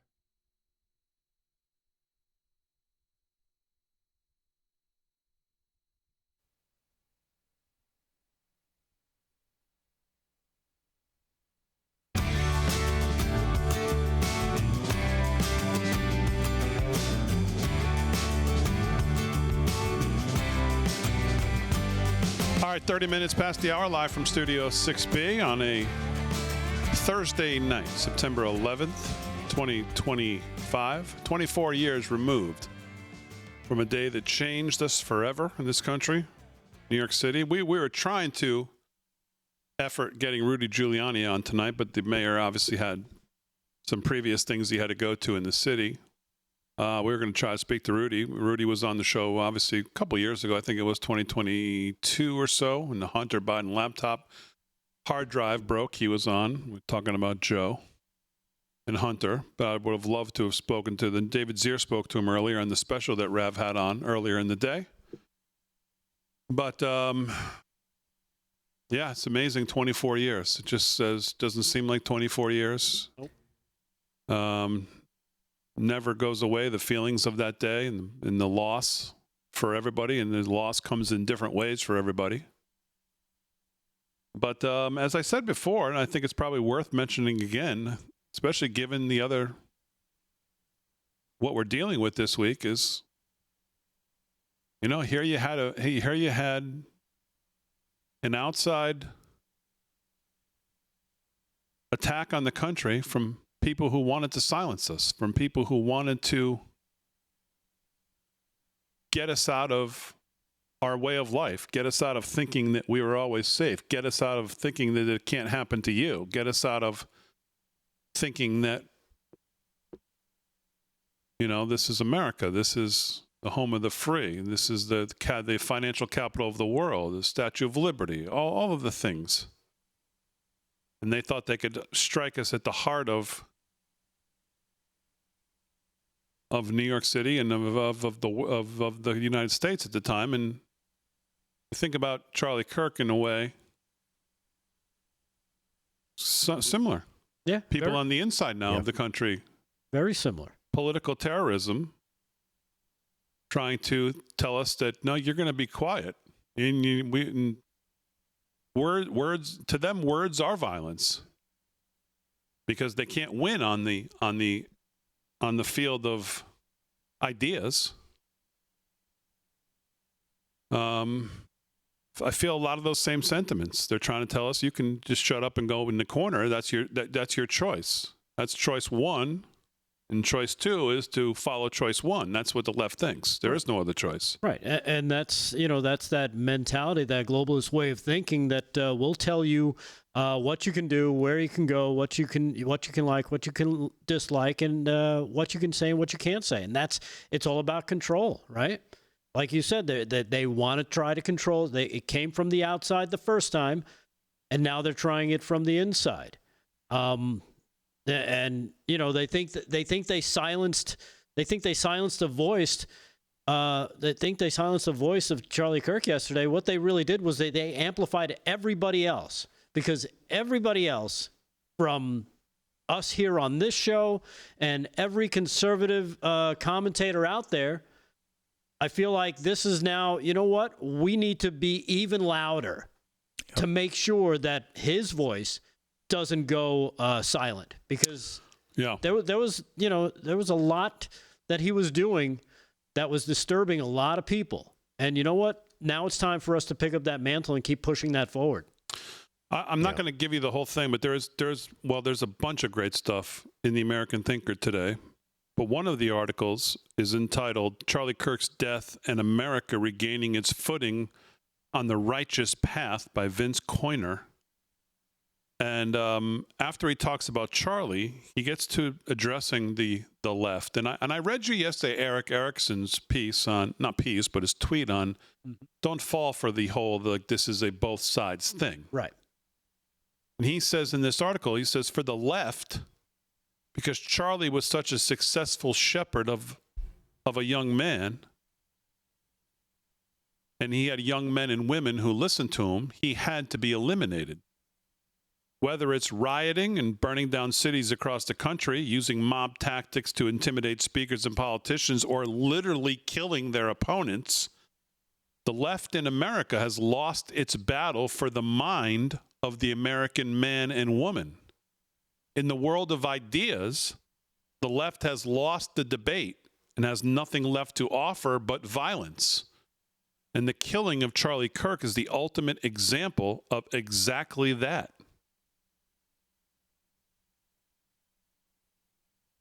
And I think that's exactly to the point. Yeah. Did you have a chance to see what Clay Travis had to say today? I did not. I've got that here if you want to go to it. It's cut number 1. It's about 2 minutes long, but man, it flies by because he makes such great points. And again, it's about the rhetoric that the left uses. And we've got to be open to saying, it really isn't on both sides, guys. It really isn't on both sides. It's really coming from the left. Here's cut 1 by Travis. I am tired of hearing people say, like Barack Obama did, like Hillary Clinton did, oh, we condemn this violence. Guess what? You can't call the president of the United States for 10 years Adolf Hitler, and you can't say that he's a fascist dictator, and you can't say that anyone who voted for Trump or advocated for him, like you, me, Riley, and Charlie Kirk, are Nazis. And then when someone tries to kill us, you can't suddenly say, oh, we condemn this violence. You caused it. Look at me right now. You caused this. When you tell people that someone is Hitler, you are telling crazy people, go kill them. And I am sick of pretending that that is anything other than what they're doing. That guy in West Palm Beach, what did he say? He was killing Trump because he believed Trump was Hitler. This is what they do, all right? This left-wing violence, it's out of control. And Charlie Kirk bore the brunt of that left-wing violence. And guess what? But for the twist of his head at the last minute, Donald Trump's head would have been blown off on live television. And that is intentional. They are lighting fires and then claiming, oh, what do you know? There's a fire there. They're doing it on purpose. MSNBC, Sean, you watch this. They were live on the air saying, one of their guys said, They put out a PR statement. He said, well, Charlie Kirk was riddled basically with hate, and when you put hate out into the world, this kind of thing happens. Oh, tough break. You get shot and killed even though you're completely innocent and all you're doing is making arguments for the betterment of the country. Tough break for your young daughter. Tough break for your son, for your lovely wife that will never get the opportunity to see you grow old with them. I am so angry. And I understand everybody out there says, well, we have to tamp down the anger. I'm not willing to do that right now because I get angrier the more I think about this, Sean. They put the wheels of motion for this in order. They did it, Sean. Yeah. And he's talking about not only the politicians, but the media. You cannot hate the mainstream media enough. Dan Bongino used to preach that. Yeah. He said, because they will always find a way to crank it up again. This is what they do.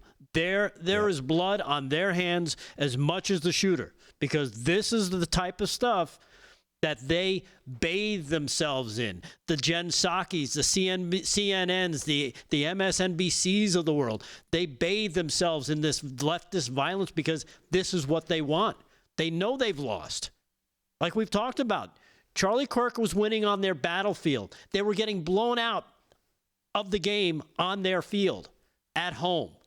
He was going into their stadium and winning constantly. And they didn't like that. And, you hear the phrase, we may have just woken up a sleeping tiger. You have. The left has done that. Yeah. I feel that, feel that deeply. There's a couple of examples of that go sort of beyond, what you're talking about, which is spot on. When you cannot successfully debate the facts, you silence the voice, right? That's pretty much how things work. Yeah. And we talk about the rhetoric that they're using, but they're using other means. Our network suffers from this, and other conservative voices suffer from this, and that is all the boycotts. The blacklisting of advertising, the boycotts. Look at what happened to Elon Musk when he starts being effective in exposing them. They could not articulate and discuss this. They had to silence the voice. So what'd they do? They got the advertisers to boycott his platforms. Fortunately, he was rich enough he didn't have to worry about that. But we work for a network where our voices have been attempted to be silenced because they've tried to boycott advertisers. Same thing with our competitors that are out there, Fox, Newsmax, et cetera. Same thing. It all sort of fits around this one giant narrative. And the Biden administration had their hands all over these types of things in every aspect, silencing the voices, however they can. And now, when you can't silence them through these means, what's next? Violence. Yeah. And, the death of a Charlie Kirk. And that's exactly where they're going with this. But they're using every tool they have in the toolbox, right? And people need to be aware of that. Yeah. And the media is right there with them, holding their hand, ushering this all along. That's right. Damon mentions this a lot. Whenever they slam President Trump and call him a Nazi, it's their attempt to dehumanize him. And somebody pointed this out today, and this is cut too. This is Whoopi Goldberg, what she said back well over a year ago, when President Trump at the RNC, when he was accepting his nomination for the presidency in 2024. Here's what she said, and listen to the words she uses, because it's exactly what Damon was talking about. Cut 2. For me, I have a lot of faith in the American people. And I don't know very many men who want to be talked to the way that this man has been talking to men in his audience. I don't know any women, and I know his grandchild was up on the thing, and they're trying to humanize him and change your idea about who this guy is. Don't fall for that. Trump, you're talking about. Yeah. Talking about Trump. Look at the anger from Predator there, because she doesn't like the fact that, people are finding out this guy's a grandfather. He has a lovely family. He has a granddaughter who is speaking glowingly about him. Don't humanize him. That's what she said. It's sick. It's sickening, but that's the left, and that's the media, and you can't hate them enough. No. I'm listening. I'm trying to see if this FBI thing is going on, and I'm trying to find. I saw a clip because as you guys are talking about this, I saw a clip that I had never seen before that it was just, I actually couldn't believe it was real, but it was. It was a New York Times, shockingly, a New York Times host with another, and here it is. Thankfully, I can find it quickly. Okay, sorry. How much time? Oh, we don't even have enough time. Just listen to just a little bit of this. Move on. Well, there's one other thing. I mean, one John other Reporter is a writer for the New York Times. I have taken a great deal of heat for saying or implying that I wish somebody would kill Donald Trump, and that is exactly what I was implying. It was irresponsible. That is what you were implying. Yeah. Oh, yeah. I said it. And it was irresponsible of me to say that in a public space. I really shouldn't have said it here. Now, I already did, and so, I have to own it. I did say it. Somebody has asked, do you say that in private?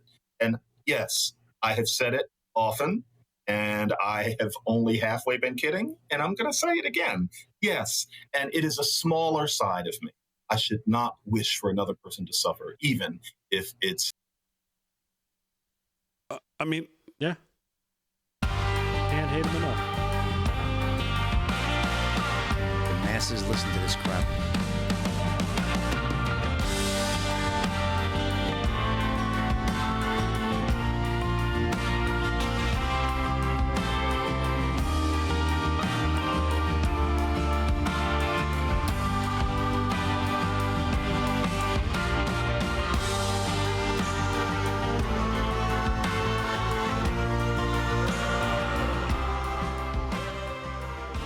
You ever hear anything like that?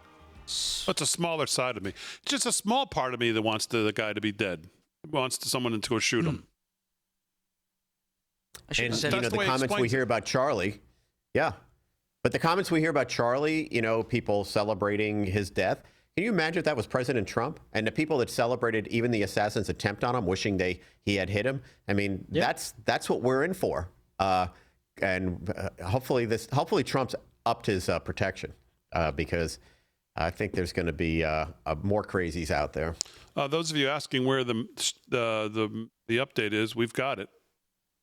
It's just you can put it up, Aaron, so they can see. It's still hasn't started yet. Still the three working on it. Harry went to get an HDMI cable. Working on the audio visual still in the back corner. So I don't think this is happening within the time we're on the air. Yeah, Harry ran out. Harry ran out to Best Buy. He ran out to the local Radio Shack to try and get a HDMI cable. Yeah.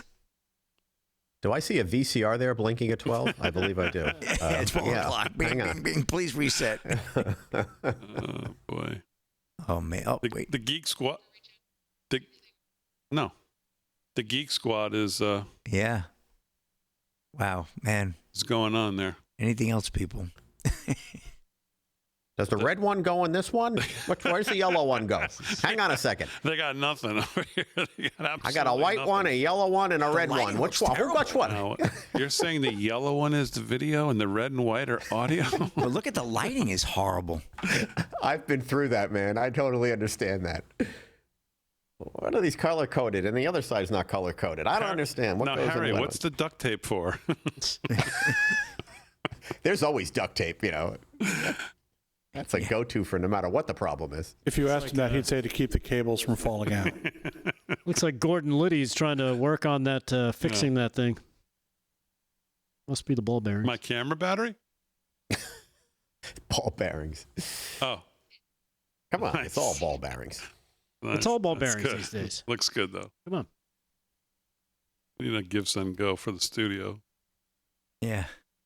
All right, we'll keep this up, but I don't think it's going to happen. No, that ain't happening anytime soon. It ain't happening anytime That might soon. be 9:30 West Coast. Yeah.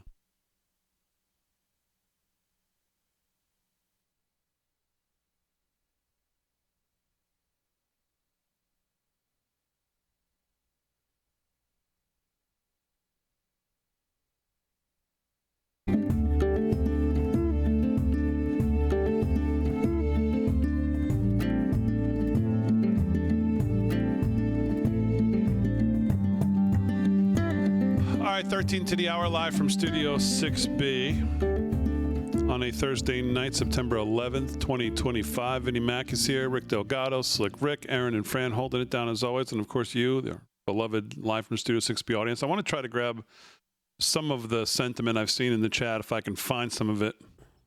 Because like I said, what I really wanted to do when I was thinking about doing the show tonight was just, I wish we could have just talked to the audience all night and taken some calls. But the chat's the next best thing. Danielle on Facebook says, I still can't stop crying. Sharing Charlie clips with my husband. We have small children also.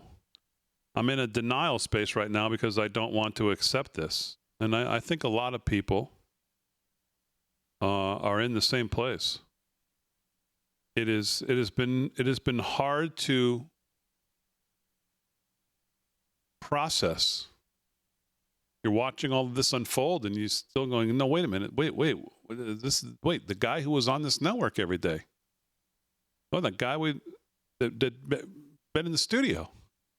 Guy who's we've been covering his events.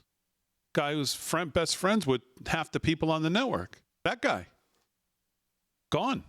You know what I think also is very hard for people is that, realizing he was only 31, if you started watching his clips back when on social media last 7-8 years, he's kind of grown up in front of you, right? You kind of have that connection of watching this guy grow up and,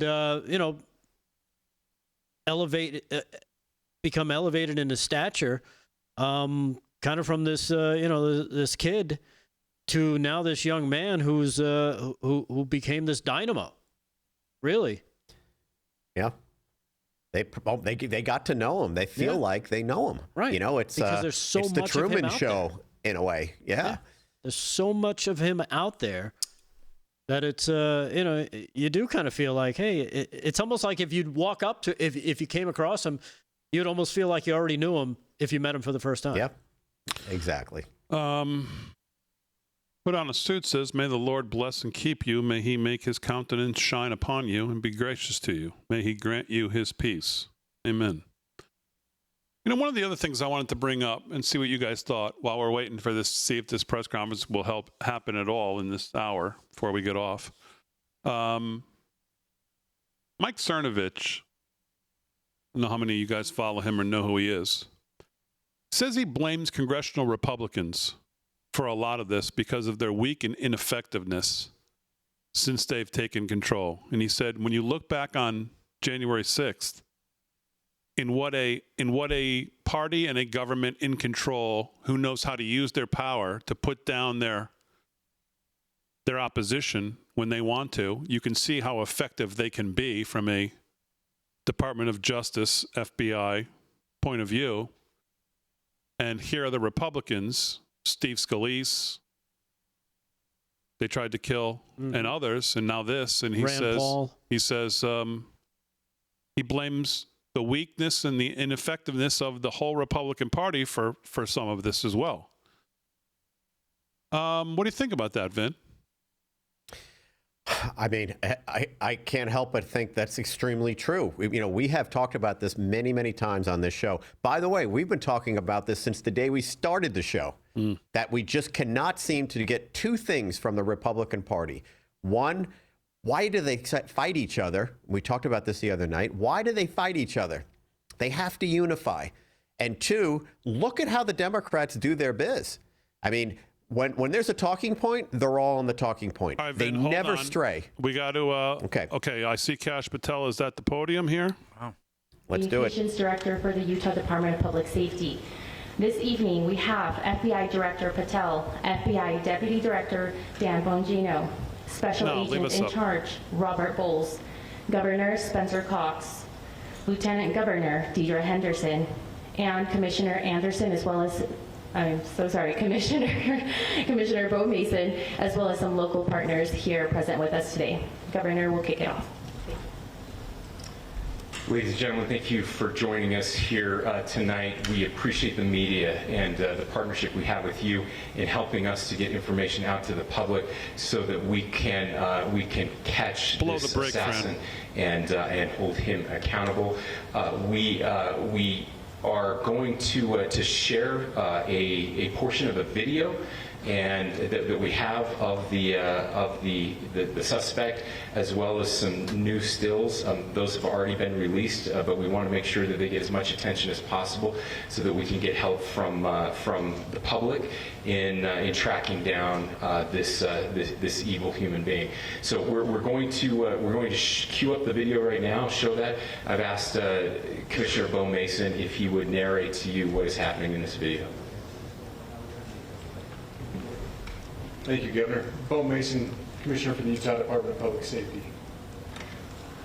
If you look up to the top left, you'll see the building where the shooter was proned out in the top left corner. We'll go ahead and play that video, and I'll narrate as we walk through that. So here you see that the suspect ran behind that upper building. He's going to come out on the right, moves to this far right corner. As he does, he's going to climb off the edge and then drop down to the ground. As he did that, he left some palm impressions. There's some smudges, some places we're looking to collect DNA. There's a shoe imprint where we believe the suspect is clearly identified as wearing Converse tennis shoes. Again, we'll replay that again so you can get another view of that. Wow, this is sick. That's crazy. It's important to note his black T-shirt, his black pants. Yeah. And I think he had a little there struggle appears to be some white right on the there. soles of those Converse tennis shoes. Those are all identifiable items that we're looking for. In the stills that are going to follow this, you're going to see a very distinctive T-shirt with an American flag and appears to have an eagle on it. There's also a baseball cap with a triangle on it and a pair of sunglasses. All distinctive, all things that we would ask the public to look for and try to identify if they know someone who has those items, who has been seen wearing those items. We're looking for all that information. Here you see the suspect after dropping off the building. He moved around across this grassy area, around the parking lot. We're going to pan to the right.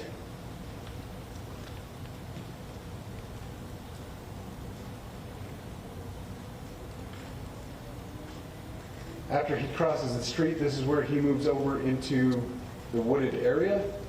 This is the video evidence that we utilize to track his movements and to locate that firearm in that wooded area following the discovery of this evidence. Good. You want to go to the stills? So here's the still photographs I mentioned. These have been enhanced.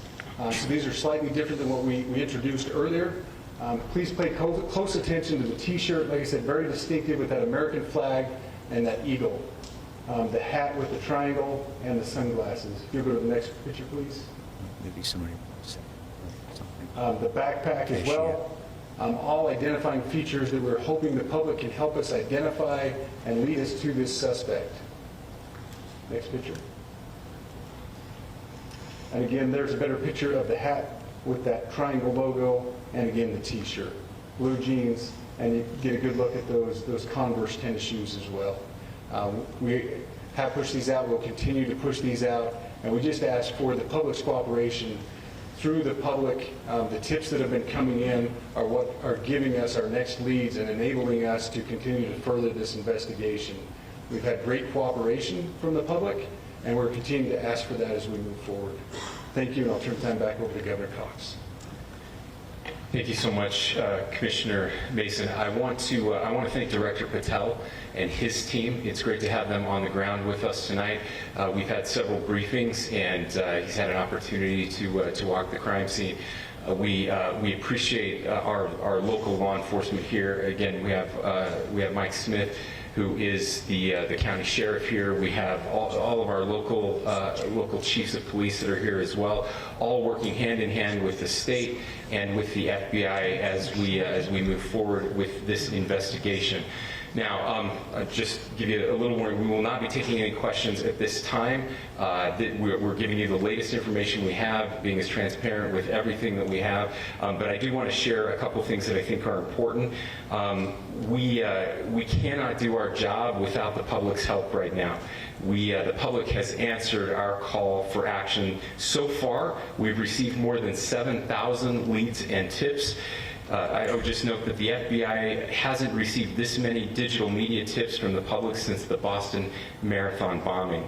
This case also highlights the dedication of our law enforcement community. We have 20 federal, state, and local law enforcement partners that are working shoulder to shoulder to find the person who committed this horrific crime. With their support, we've completed nearly 200 interviews. As you're aware, as has already been reported, the FBI is offering a $100,000 reward for information leading to the identification and arrest of the person responsible for the murder of Charlie Kirk. We also continue to implore the public to support this investigation and come forward with any information. We are truly hopeful that this video and new photos will lead to even more tips. We are processing. We have an incredible team, a state and federal team working together to process those tips. We're going out in tandem to interview any potential person of interest or suspects. But we need, again, we need as much help as we can possibly get. Any videos or photos that you might have, the public, should be submitted to our digital media tip line, which is www.fbi.gov/Utah Valley shooting, all lowercase. Again, that is fbi.gov/Utah Valley shooting, all lowercase. You can also provide general tips about the shooting by calling 1-800-CALL-FBI. That's 1-800-CALL-FBI, or at tips.fbi.gov. This is, I would just say, this is not just a local matter here in Utah. We have people all over the country that are helping to bring this perpetrator to justice for Charlie Kirk and his family. I will just add as well that, as was mentioned, there is a lot of forensic evidence that is being processed right now at both the state lab and the federal labs, federal lab on the East Coast. So we are working in tandem together. I would also just add a word of note for those people who are spending so much time on social media. I think Charlie said it best, that when things get bad, we should put our phones down and spend a little time with our families. There is a tremendous amount of disinformation. We are tracking our team, the state team, and I'm sure the federal team as well. What we're seeing is our adversaries want violence. China, we have bots from Russia, China, all over the world that are trying to instill disinformation and encourage violence. I would encourage you to ignore those, to turn off those streams, and spend a little more time with our families. We desperately need some healing. We'll have more to say about that in the days and weeks to come. More than anything, we are going to catch this person. Last thing I will just say is we've been working with our attorneys, getting everything that we need, affidavits ready, so that we can pursue the death penalty in this case, and that will happen here in the state of Utah. Again, to the public, to those who are grieving, thank you for your prayers. I know we are feeling those prayers. I know the Kirk family is feeling those prayers as well. We pray that God will bless our nation at this very dark time. We can start healing by finding this perpetrator and holding him accountable, and we need your help to do that. Thank you. Wow. Cash is just walking on. Okay. I have many questions about that. Many questions about what we just saw. I was asking Delgado off the air because I didn't want to talk over the stream. Do we think that they're really this far behind this kid, or you think this is just to give this kid a sense of comfort and they're about to close the door on this? Because that in one respect sounds like they are really behind finding him. We need the public to do our next part of our job. Right, 7,000 tips. What? Like, how can they be this far behind this kid? They said they've gotten 7,000 tips. Yeah. A lot of that is digital. Like he said, digital media. People have Ring cameras. People, inadvertently, you might have recorded this guy. If you have it, send it in, basically is what he's asking. Because you saw that with some of the people who were just videotaping the crowd when they heard the shot. You see it afterwards where somebody picks up, oh, look in the corner of this video shot, there's the guy running on the roof. That's where they establish, okay, here he is. Now we go backwards from there, or now we go forward from there. So now they can track his whereabouts, kind of like the Mangione kid that shot the CEO of United Healthcare. So you think that was totally normal? I'm amazed. Yeah, possibly fairly normal. I think they've got more on this guy than they want to let on. Like you said, give him a little comfort. Let him feel like maybe he's in the clear for now. Why is Kash Patel there? Yeah, well, he didn't make any statement. No statements, no questions. Man, I'm confused. And basically, the governor of the state makes it sound like, hey, we've gotten some more stuff, but we're nowhere near catching this guy, and we need you guys to step up for us to do the next part of our job. That seems like this has to be some kind of misdirection play to make this, if this kid's watching, make him think he's safe, and maybe they're a lot closer than we think. Obviously, they're not going to tell us everything. I get that. But I don't know. Vin, what'd you make of that? Well, at first, when all this happened, I was very concerned that here was a sniper on a roof that got away and that had an escape plan. And how are they going to catch this guy? Like, I was very concerned about that. And there, lo and behold, a day later, we have video of this guy. We see his face. We know what he looks like. There's a lot of stuff floating on social media where they might actually have a name of this guy right now. So we have a lot of information, including how he, when he started running away and in what direction he went, and he dropped the gun. That's how they found it. So I kind of agree with both of you guys on one side that they're probably not saying everything they know, because they know a lot. I believe they know who he is. I believe they've got so many images of him and the track he took. They're probably, one, trying to make him feel comfortable, and two, he's hiding out somewhere, either with someone or not with someone. If he's with someone, they're watching this, and I think it's just another one of those things where maybe they're closing in, but they're not positive yet. But I'm actually very, very encouraged in many ways, because when this happened, man, I felt like, wow, like there's nothing here. The guy was on the roof. They didn't have really any indication of who he was, what he was. He escaped, and everyone was thinking it was this professional hitman who had an escape plan. They got a lot on this guy. It's just a matter of time when they smoke him out. Just like those two coyotes in the Boston bomber thing. It took them a while to smoke him out, and they found him hiding in a shed somewhere, right? In a boat. It just took Well, they found in a boat. In a boat, yeah. Hiding in the boat, right? Yeah.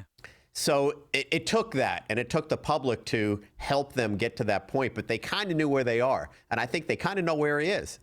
They just don't know exactly. He's hiding somewhere. Yeah, you know what? And you make a great point about the Boston bombers. Those two, the Tsarnaev brothers or something like that. Yeah, that's exactly what it is. Yeah. They were confronted by the police. One of them was shot and run over by the police, and the other one escaped. And it took a day of and it was a guy who noticed that the flap on his boat that was winterized was open. Right. With a ladder nearby. What's interesting about the drop is he had that rifle stuffed in his pants for that drop from the roof. That was a pretty deep. That was a pretty far drop. Yeah, it was. And the footage we saw of him supposedly going before, you could see a very obvious what looked like a limp, but I think it was more of a trying to keep it straight. It's going down the side of your leg and up your shirt or however long it is. But how do you drop? I don't know. Where was the rifle? Obviously, they're saying was still on him, because they're saying he put it in the woods later after he crossed the street. They just said. Well, it could be that he could have broken down the rifle and threw it in his backpack. Because they said they found it wrapped up in the woods. In a towel. Yeah. So if it's wrapped up in a towel, he may have. It may be one of those. You kind of disassemble, make it a little shorter, put it in a backpack for concealing purposes. Looked like to me he was carrying it. Really? Didn't look like to me like he was carrying it. And it's hard. It's as clear as that video is that they got him running off. That's pretty clear. Yeah. Off the roof, down the side, boom. I mean, they've got him. But I don't know. I don't know where the weapon is. The only thing clear to me was that limp. That was clear. Yeah, and again, they're just going to use video from every place along that route to track him where he went, and they'll, like you said, they might have him pretty well cornered in an area of where they think he is, and that's why Patel is in town now, because they're about to swoop in. Well, that's what I'm saying. He's not there to do that. I mean, I can't imagine. I mean, they've done all of the work for him. He's going to go to the site and walk around. Okay, the cameras are going to watch him. That's all well, fine and good. But He goes to this presser. He doesn't even say anything, and they take no questions, and they basically say, without you guys continuing to do your job, we can't. I think he actually said, for us to do the next part of our job, we need you, meaning the public. Didn't he say that, the governor? I don't know if I heard that specifically. I thought that's what he said, but he might have. That seems to me like a big misdirection. Like, let's let them think we're not as close as we are. I don't know. Yeah, quite possible. And with today's technology, here's one thing I can feel pretty certain of.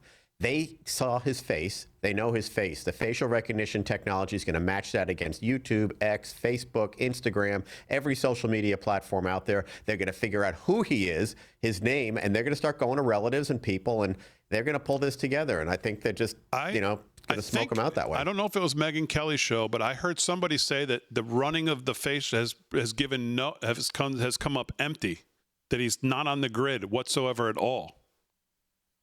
Which again kind of goes back to is this the foreign connection that John talked about last night, or is this a professional connection? Where I don't remember where I heard that. Don't quote me on that, but I did hear it today, and I think it was from someone. I don't know if it was Mark. Maybe it was Mark Halperin. Could have swore someone said the facial recognition so far has come up blank, like this guy's not on the grid at all. Kind of like a ghost. Wow. So I don't. Yeah. All right, well, there you go. So there's your very quick update. Yeah. Doesn't sound like they're going to do another one tonight. Took longer. We're going to wake up tomorrow with some news. I am not going to. I would be. I don't know. Doesn't really matter what I think, but in some respects, I'm going to be surprised if we get on the air tomorrow night and this guy's not caught. I just have that whole thing gave me the feeling of we are at the doorstep, but we're going to make this guy think he's comfortable. Yeah. I don't know. That's just the way it made me feel, because I can't believe they're this far behind them. Especially when you have the FBI director and deputy director fly in and not say anything. No way. Not a word. And then he just follows them out, and it's almost like they're like, "All right, we're going. We're on the move." Yeah, we're on the move. That's exactly what I thought. Yep. Yeah. That's what that looks like. All right, Aaron, what are we doing? We're just going to return everybody to regular programming now? All right, thanks for hanging. We did a little over, but we wanted to stay with that to the end, obviously. I want to thank all the guys. Obviously, it's been a tough week. Our thoughts and prayers are obviously with the Kirk family, his wife, those two kids today. Unexplainable what they're going through. But yeah, we want to thank you, the Live from Studio 6B audience, most of all. We'll be back tomorrow night in studio, 8 o'clock. We'll see what the update is then. We'll wrap up the week right here, live from Studio 6B. We'll see you then.